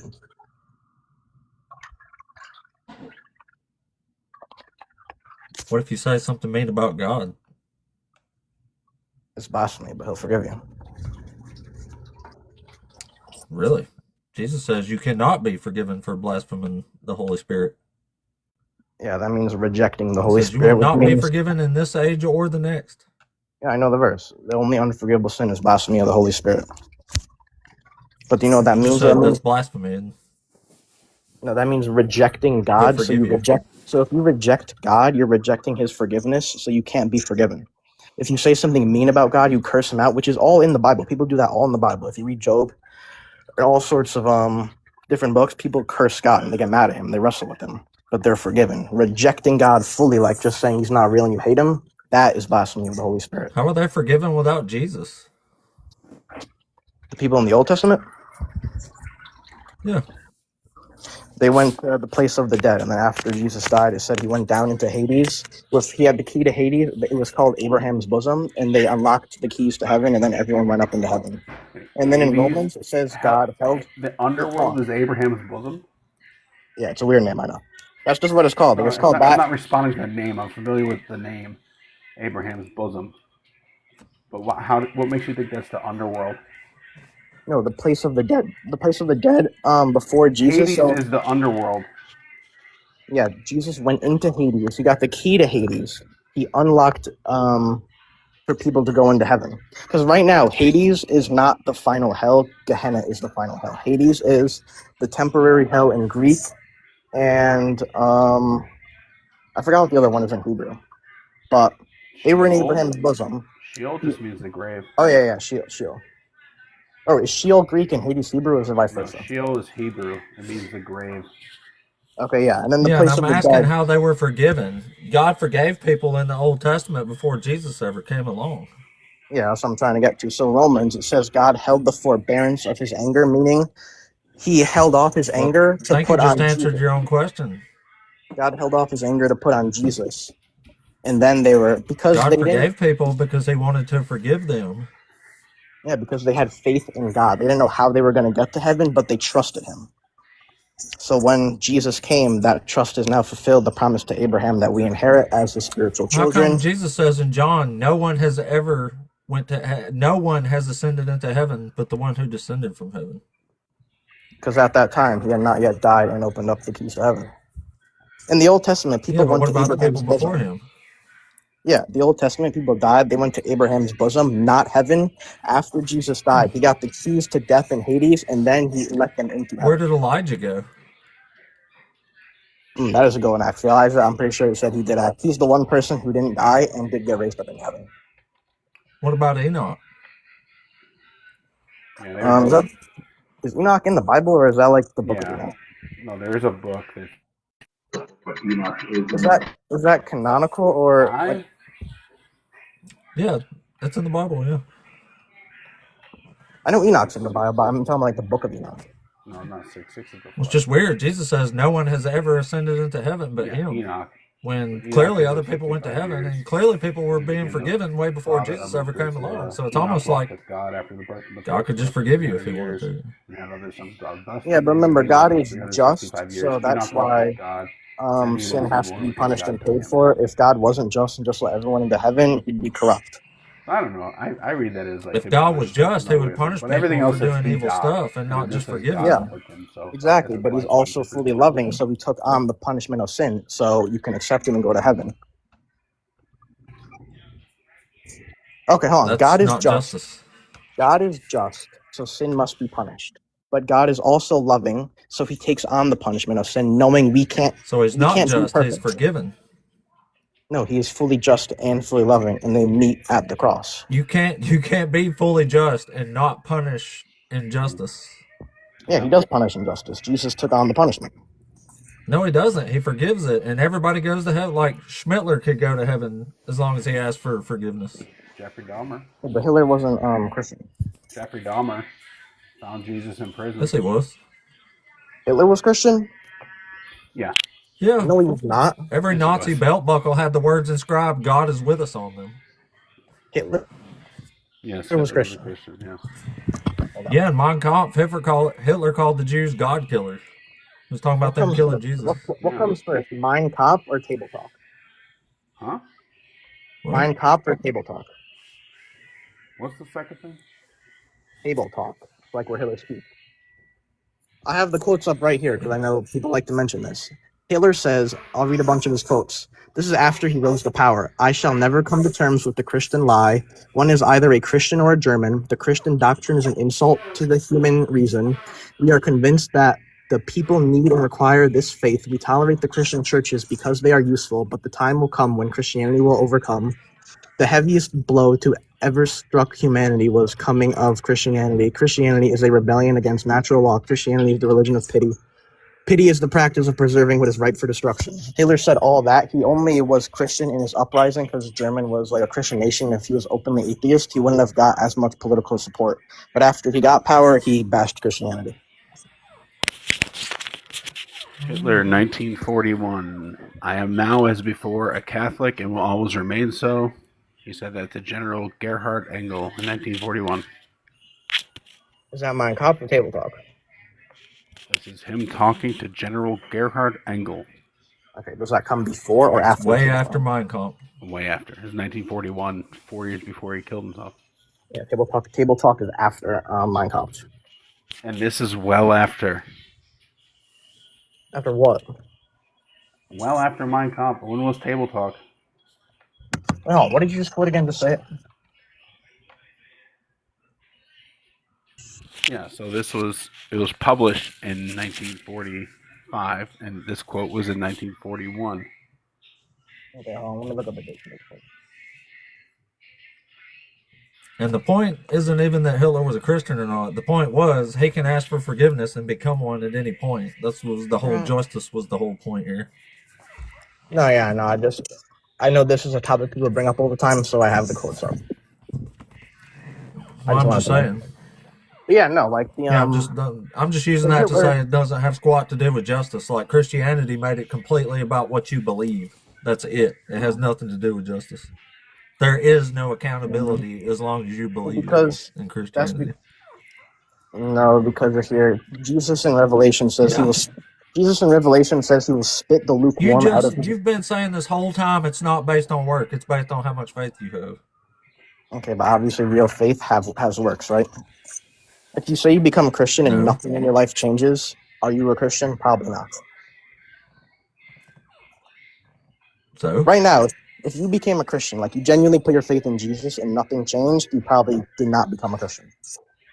Would you agree if you became a Christian? Well, I would change because then I would have to start defending slavery and women rape and baby bashing and stuff. All right. So I would change for the worse, in my opinion. The baby bashing. Are you talking about the Psalm 137? No. No. All right, never mind. That's one that just came on my mind. Well, Jeremiah 19, he makes the Israelites eat their own children. And Isaiah 13, he has babies bashed to pieces in front of their parents and their women raped. In Zechariah 14, he has women raped. In Lamentations chapter 2, he makes them eat their kids again. He's slaughtering people in the streets without mercy. Like, doesn't sound very just or loving to me. I guess that's just, we disagree. So you think there is justice when you have some babies bashed to pieces and women raped? No. Oh, so you don't disagree? So for the examples, like 2 Samuel chapter 12. Yeah. With God talking about David, giving David's wives to Absalom because David. He has 10 of David's wives raped, and he unalives the infant child. Yeah. Mm-hmm. For what David did. If that's justice, then I'm the Pope. No, so that is God did not command them to do that. That is God removing His hand of protection. He did. He literally said, "I will take your wives and give them to your neighbor." He's literally saying, "I am doing this. I am making it happen." It says the Lord struck the child. Yeah. Yeah, this is active. You're trying to make it passive. He didn't lift his hand. He said, "I will take your wives and give them to your neighbor." That's how prophetic. No, he said, "I will take." That is active. And I will give. That is active. Do you have a Bible website up right now? Yeah. Go to Isaiah chapter 10, verses 5 and 6. What does that have to do with 2 Samuel 12? I'll show you. Just read it. Woe to Assyria, the rod of my anger, the club in their hands is my fury. Against a godless nation I send him, and against the people of my wrath I command him to take spoil and seize plunder, and to tread them down like the mire of the streets. That sounds just like 2 Samuel, right? Like God commands, God tells them, right? No, it doesn't. How they both say God commands. No, it says, I will take your wives and I will give them to your neighbor. Yeah, this one I says, will raise up trouble for you in your own house.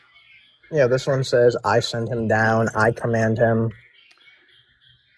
If God says he does God's something, commanding all this injustice. I mean, he's either commanding it or doing it directly. He's doing one of the two. I mean, neither is good. So you agree they sound similar, right? Well, similar in the aspect that he's doing both of them, yeah. Yeah, God commanding it to happen, right? He either commands it or does it directly himself. Like in 2 Samuel chapter 12, it says the Lord struck the child. Like God did this himself. God did the striking. Yeah, that's why I'm pointing to Isaiah, because Isaiah says the same, but it's the literary style of prophetic judgment. Hold on, go to Isaiah chapter 10, verse 7. Go to the next verse. But this is not what he intends. We're not disagreeing with you. Like, we know he's commanding these horrible things. No. Just read 10:7. But this is not what he intends, nor does he have in his mind, but it is in his heart to destroy and cut off the nations, not a few.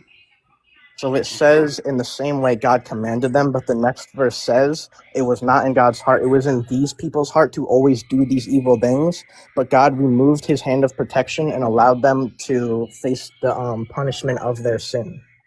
So they're both in the same literary style. Prophetic judgment is God removing his hand, but it's written in the way of I command, like you saw in 5:6.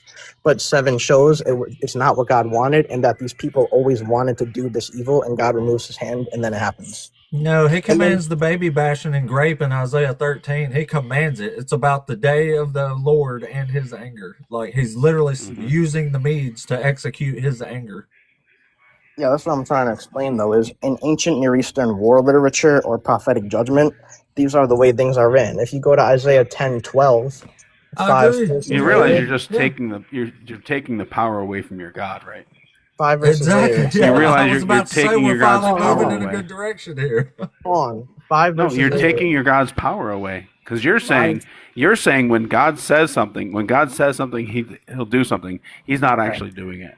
Okay, hold on. Like you're giving God like a little pat on the head. You're giving him the Xbox controller that's not plugged in. Are we reading something written in ancient Near Eastern Hebrew or 2026 literal English? It doesn't matter. It doesn't matter. It doesn't matter. Because your defense is that God's not doing what he says he's doing, right? You're bringing reality into this text, and that's not a good move for you.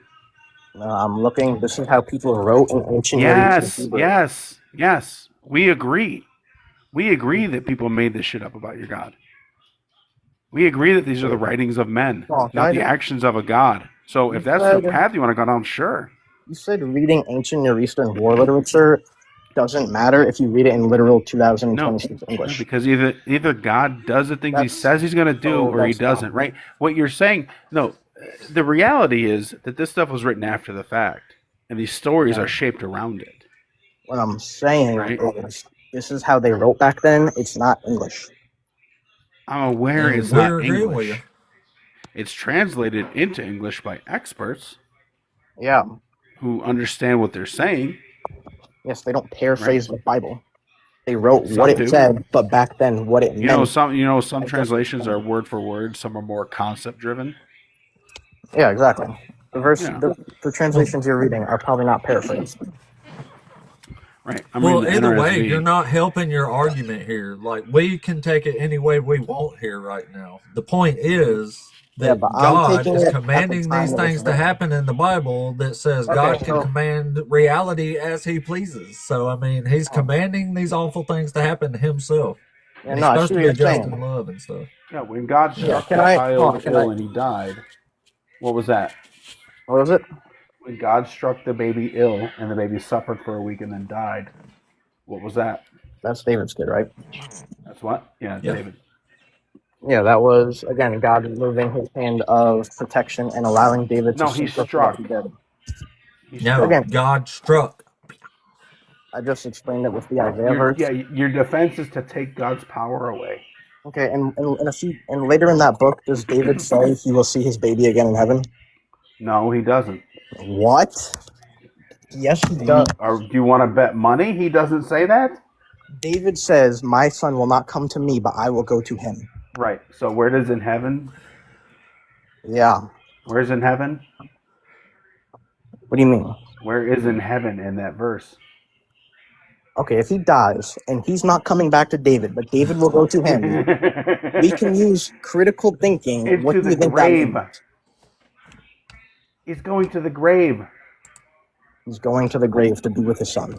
It doesn't say joining him in the grave. Yeah, I will go where he is. I will go to him. It doesn't say I'll see him. You're adding to the text. Also a sin. See, that sounds like the stuff you're listening to is leading you in the wrong direction. I promise you. I know it's not. It's adding, and Hold on, can I give an example of something it's before? been explained to you for at least 45 minutes, and you still won't really acknowledge. You're not very self-aware of what you're saying. Is what I'm trying to. I'm just the outside looking in. Okay, No, I understand you disagree with me, of course, but I'm just listening, and I'm giving you feedback as to what it sounds like. If there's not any truth to it, you're not, it's not, a value to you, but this is just what it sounds like you're doing. Okay. And so when you're in a discussion with people, and somebody gives you feedback, it's because they're truly listening to what you're saying. Mm-hmm.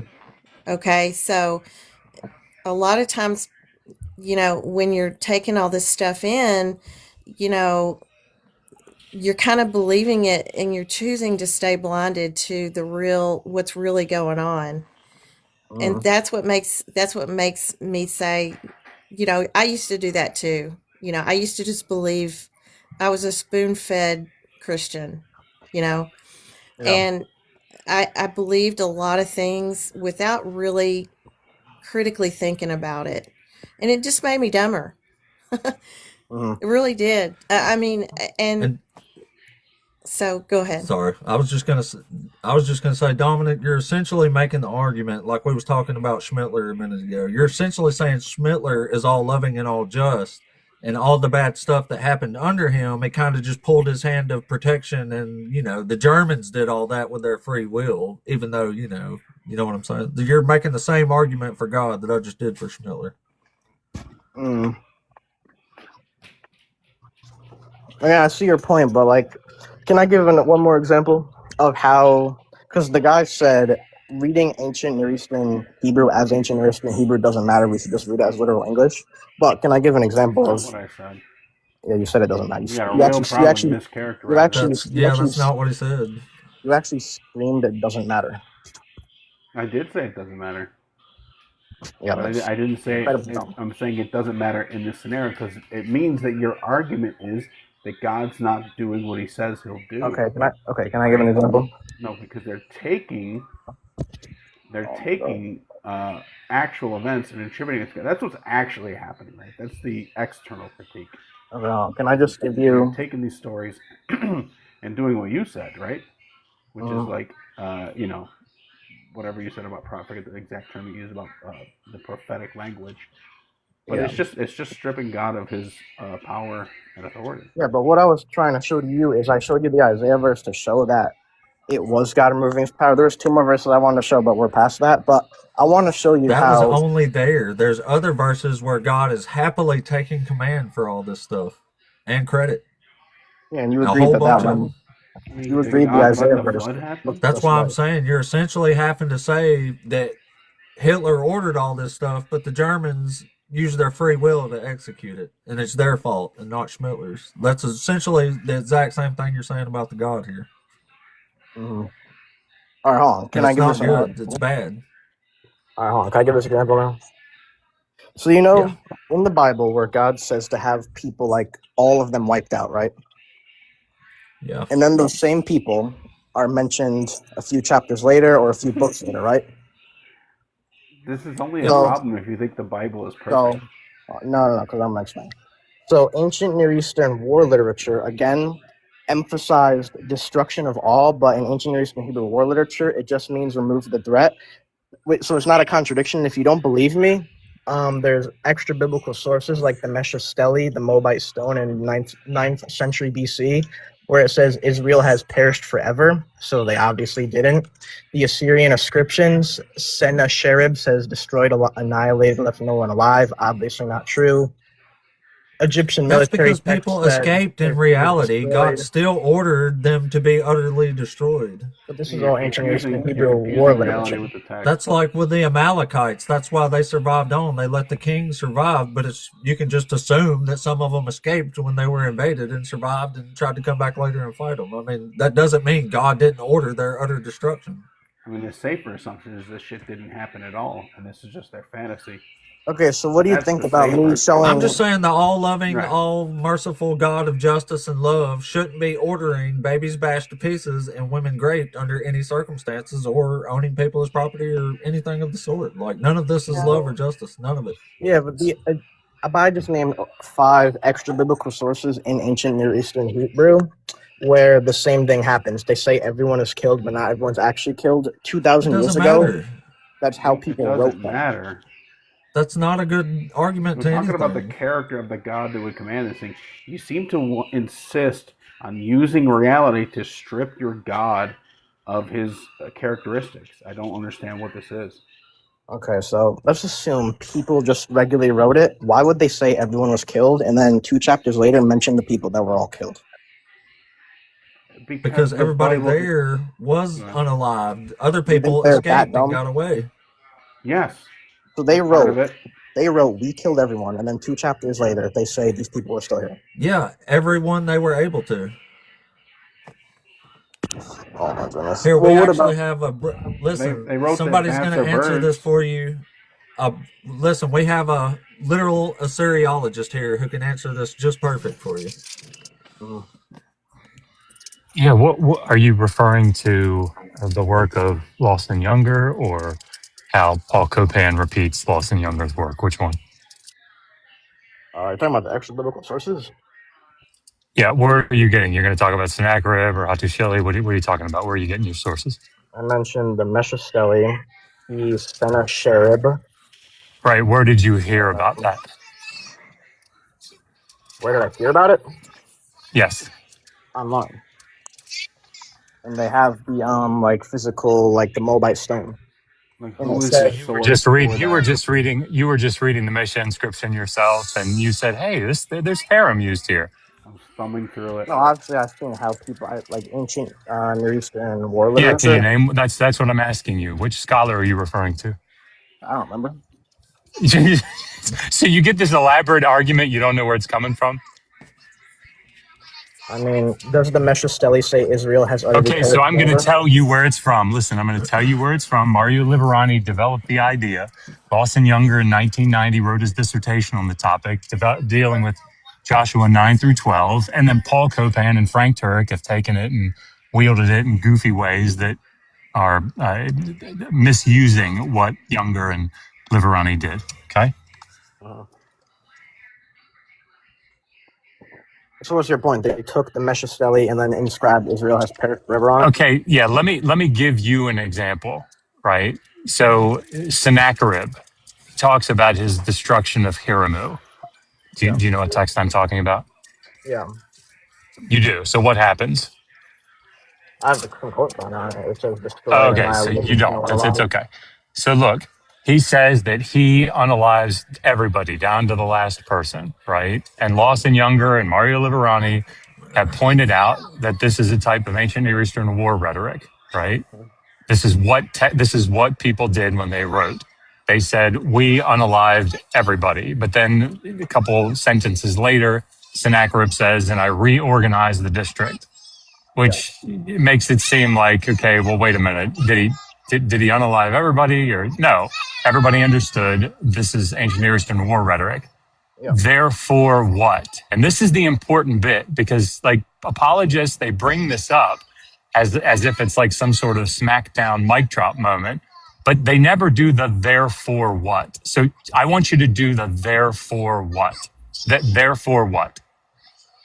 Okay, so if there's all these things from ancient Near Eastern Hebrew that talk about killing everyone and they're mentioned alive, And the Bible is ancient Near Eastern Hebrew war literature. And then 2 chapters later, they're mentioned alive. We assume the same thing. Yes. So Unless you get therefore the people. what? Therefore what? Therefore what? What do you mean, therefore what? Okay, so we're talking about, we understand that there are literary devices going on in royal inscriptions. Got it. Therefore what? What is your point? The point is, he brought up how they killed everyone. They didn't kill everyone. Okay, so they didn't kill every last person. Therefore what? Then you can't say they killed every last person. Okay, so you think that Apostate Abe's point, right, is that every single person had to be unalived. That's what you think his point is?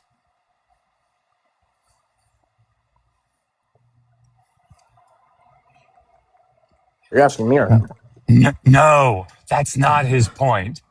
Do you think that G30 I don't know how to say that word on TikTok.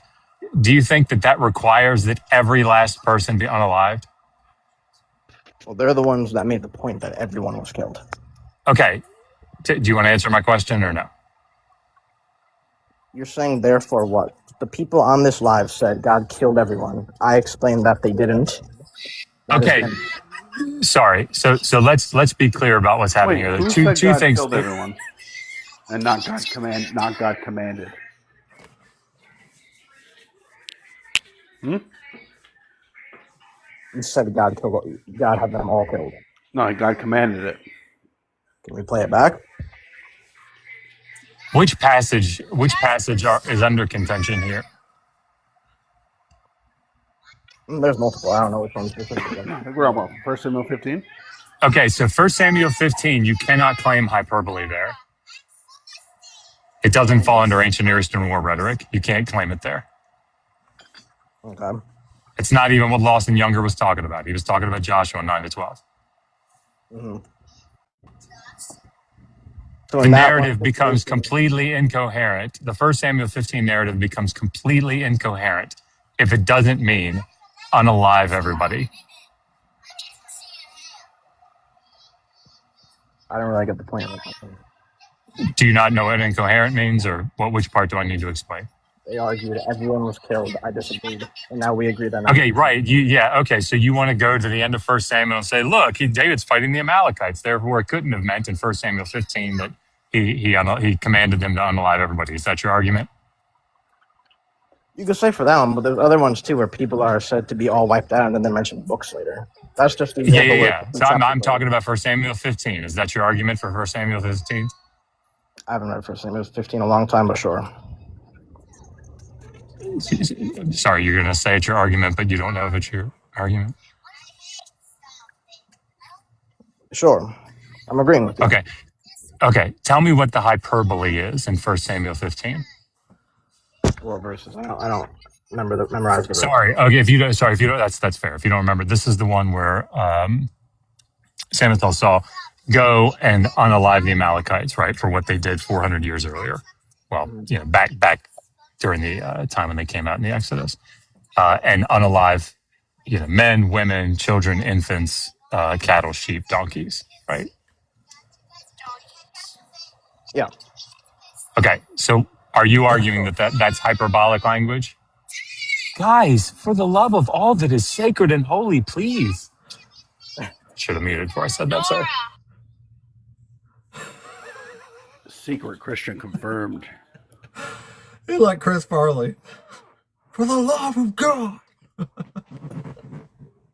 Hola, niños. Okay, okay. Are you arguing that that's hyperbolic language? That is ancient Near Eastern war rhetoric?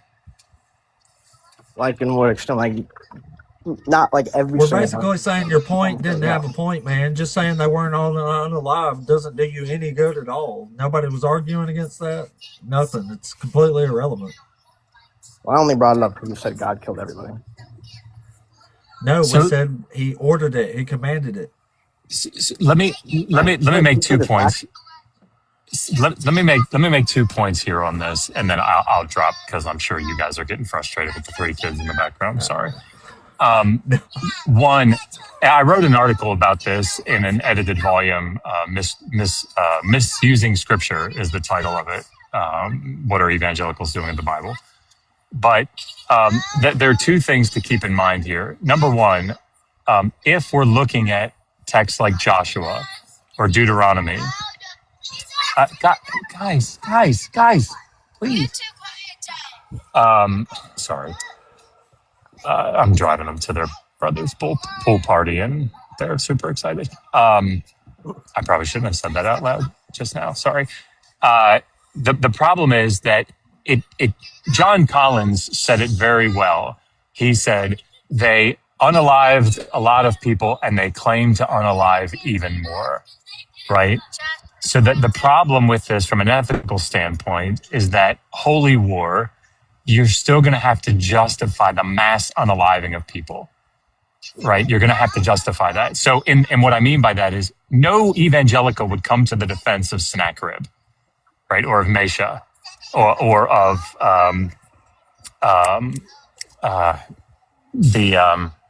Merneptah. Nobody's going to come to their defense because it says, Merneptah said that I unalived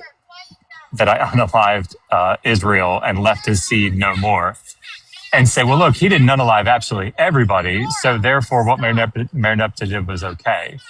That's one of the issues here. I swear I'm going to go after this. I'm so sorry. The other thing is that in a passage like 1 Samuel 15, the narrative hangs on the totality of the command. The fact that this is a harem offering, right? This is harem warfare. So if in fact God, and I asked Stuart and Cliff Connectley this in a debate I had with them. I said, look, because they brought it up and they said, so here, look, 1 Samuel 15. And they show up later in the book of 1 Samuel. I said, that's fine. That's an editorial problem. But nevertheless, so in the narrative itself, I said, Cliff, what's the hyperbole? Because if the hyperbole is what God said, then when Saul came back and everybody's all pissed at him because the king's alive, he should be able to say to God, whoa, big guy. I mean, that was ancient Near Eastern war rhetoric, what you said, right? You didn't mean unalive everybody. You just meant give them a good trouncing. But he doesn't say that, right? The whole narrative hangs on the fact that everybody, including the king and the good animals, have to be unalive. And he's utterly rejected as king because he disobeys. So I understand, and this will be the last, I'm so sorry. This will be the last thing I'll say, and I'll drop down. But I understand what Paul Copan is saying. I understand what Frank Turek is saying. Again, they're all borrowing other people's work, which is absolutely fine. But by looking at the Amalekites at the end of 1 Samuel, beginning of 2 Samuel, and saying, well, look, they show up there. Therefore, this couldn't have been a command to unalive everybody because they show up. The problem with that type of reasoning is twofold. One, it assumes univocality of the text. And from an editorial standpoint, that's just not the case. Secondly, 1 Samuel 15 is written after those texts at the end of 1 Samuel. They're written in response to that and 1 Samuel 14. Right? They're put in there to explain how is it that Saul at the end of 1 Samuel 14 could have such a great victory over the Amalekites, but then he's somehow let go as king. It's there to answer those questions. So anyway, I'm so sorry for all this noise. I'm going to drop down. Thank you for letting me come up and wait. yell a lot. I got one question before you go. Oh yeah, go ahead. As long as you can handle the noise in the background. No, that's fine. I wanted to ask about the Cliff thing. Is that like you had that in person, or like is it like on YouTube or something?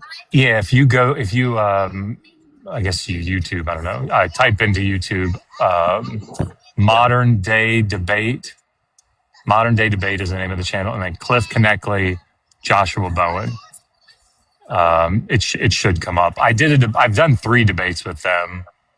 I think the most popular one is the one on slavery that Matt Dillahunty and I did with the two of them.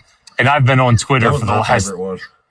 I've been on Twitter for the last 3 months, poking them, trying to get them to come debate me and Kip Davis on slavery, because now they've blown up in popularity, and they keep saying, "You should come here." Oh, I would love to. They won't answer. Like they refuse to answer. I've emailed them privately. Kip's emailed them. We've been poking them on Twitter, like they're just ghosting us. Because I mean, I hate to say it this way, they've got way more to lose now because they got trounced in the other 3 debates. Have you tried, Dr. B, enrolling in college as a freshman?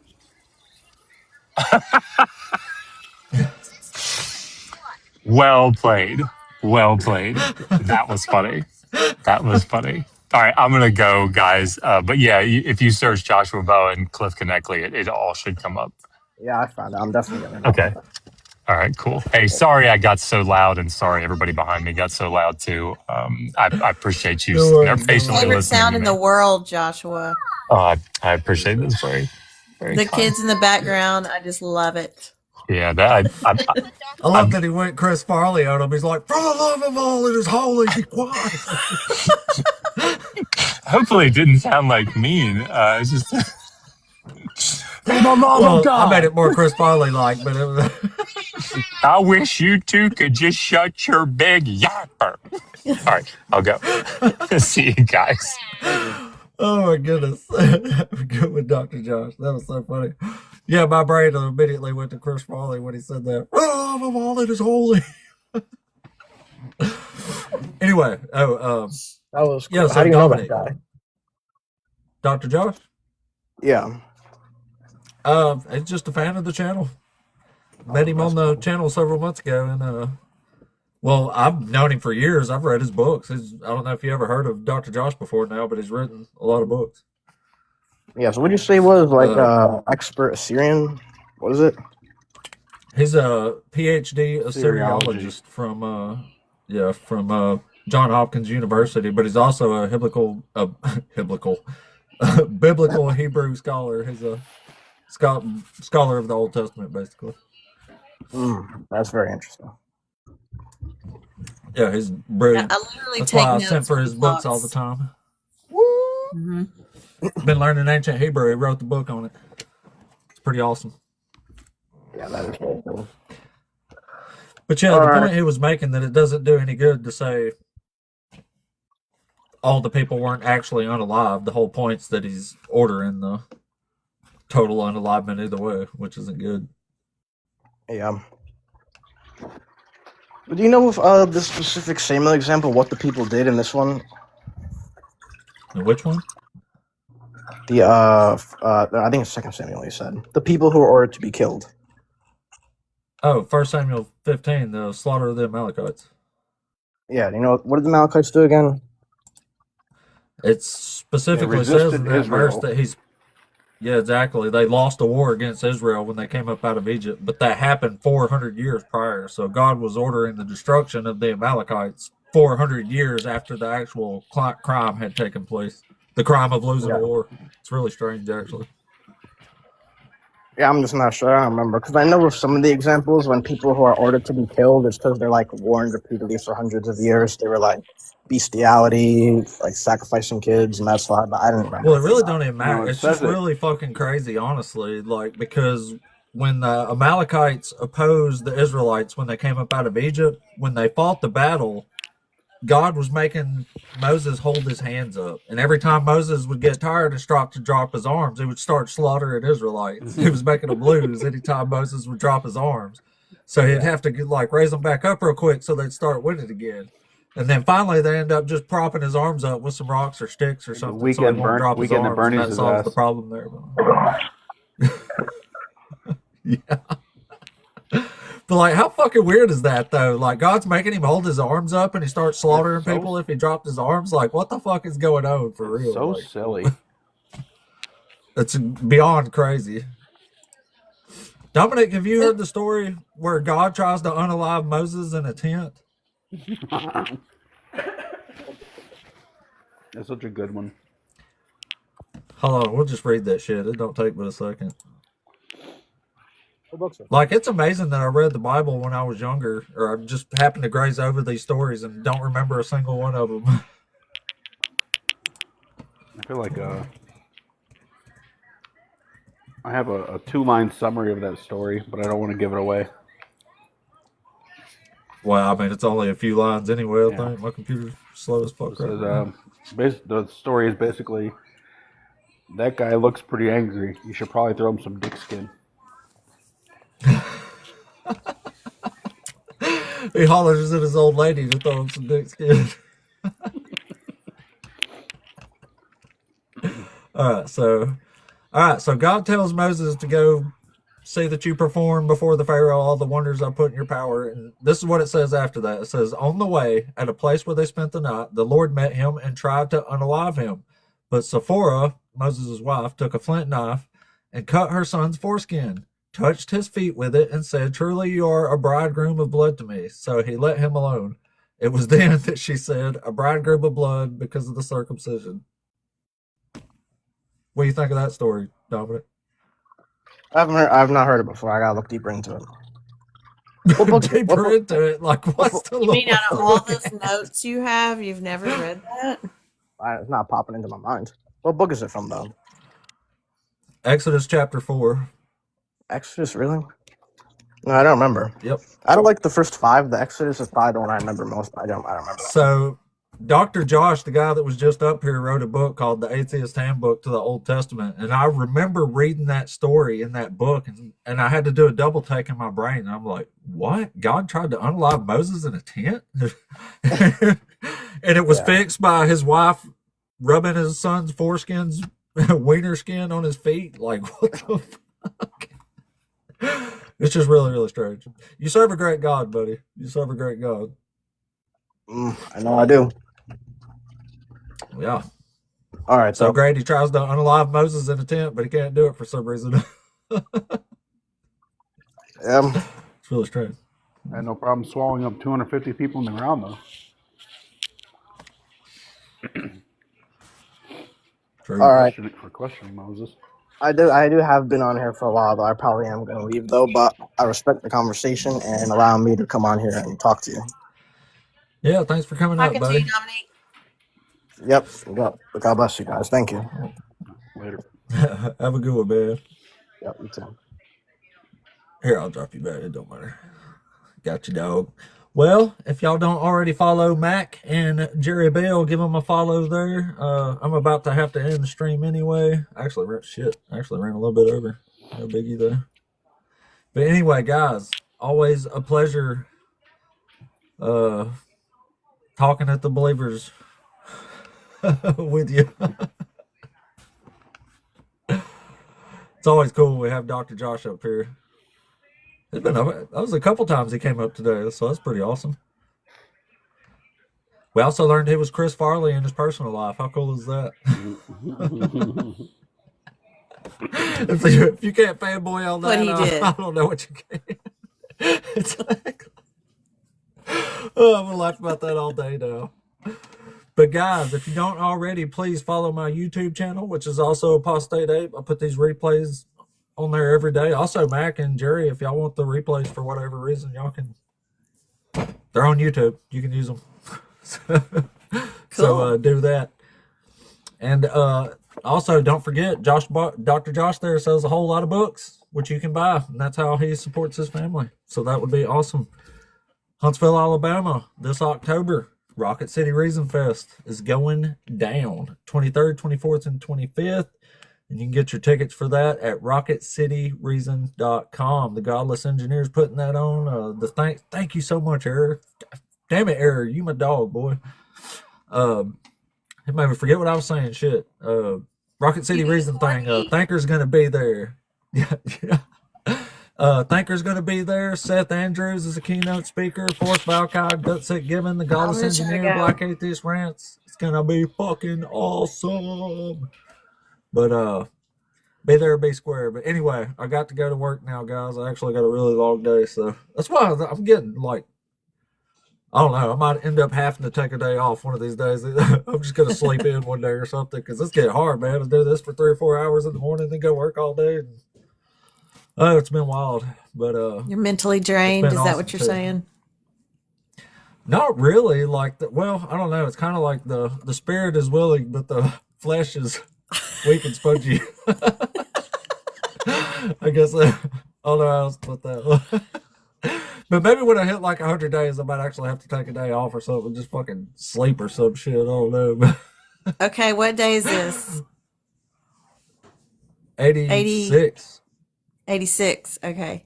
That's awesome. Yep. So I got to go 2 more fucking weeks before I can even consider a day off now. Either way, so I'm gonna be here for it. But I got to at least make it to 100 days in a row. And then I think, I don't know. I kind of hate it. I almost feel like Bob Marley when Bob Marley said, "Evil don't take a day off, so how can I?" I don't think, the Christians are out here pushing this stuff every day on the TikTok. I don't even feel like I can take a break for real. But I might have to. Yeah, you got to recharge. I don't know. I still like it though. I don't think they're. I actually been like, I felt like a few days it was almost making me bitter, like hearing this stuff over and over again, like slavery defense and stuff like that. It was really just kind of pissing me off. And actually get a little balanced out by watching Mezzo and Joel, just the way they handle it and just make it funny, no matter how bad they're like, oh, you're just somebody's like, yeah, slavery's great. Sure. Just like, oh, you're a shitty person. Fuck off. Just go to the next one. Piece of shit fuckface. Yeah, exactly. It's like, you're really shitty shithead. But actually, they just balance me out. They kind of like motivate me to stay chill and just like, well, what can you do but make it funny? You know what I mean? Well, it's pretty cool. Yeah. But guys, got to run. So, Miss Petrina, have a good one. Ashira, have a good one. No You're comment. awesome. My man, my dog. You're Eric, a rock star. all y'all. See you later. Everybody. We will catch y'all tomorrow, I reckon, for day 87 in a row. Peace out, guys. Much love. Mac, have a good one, buddy. Yeah, you too, man.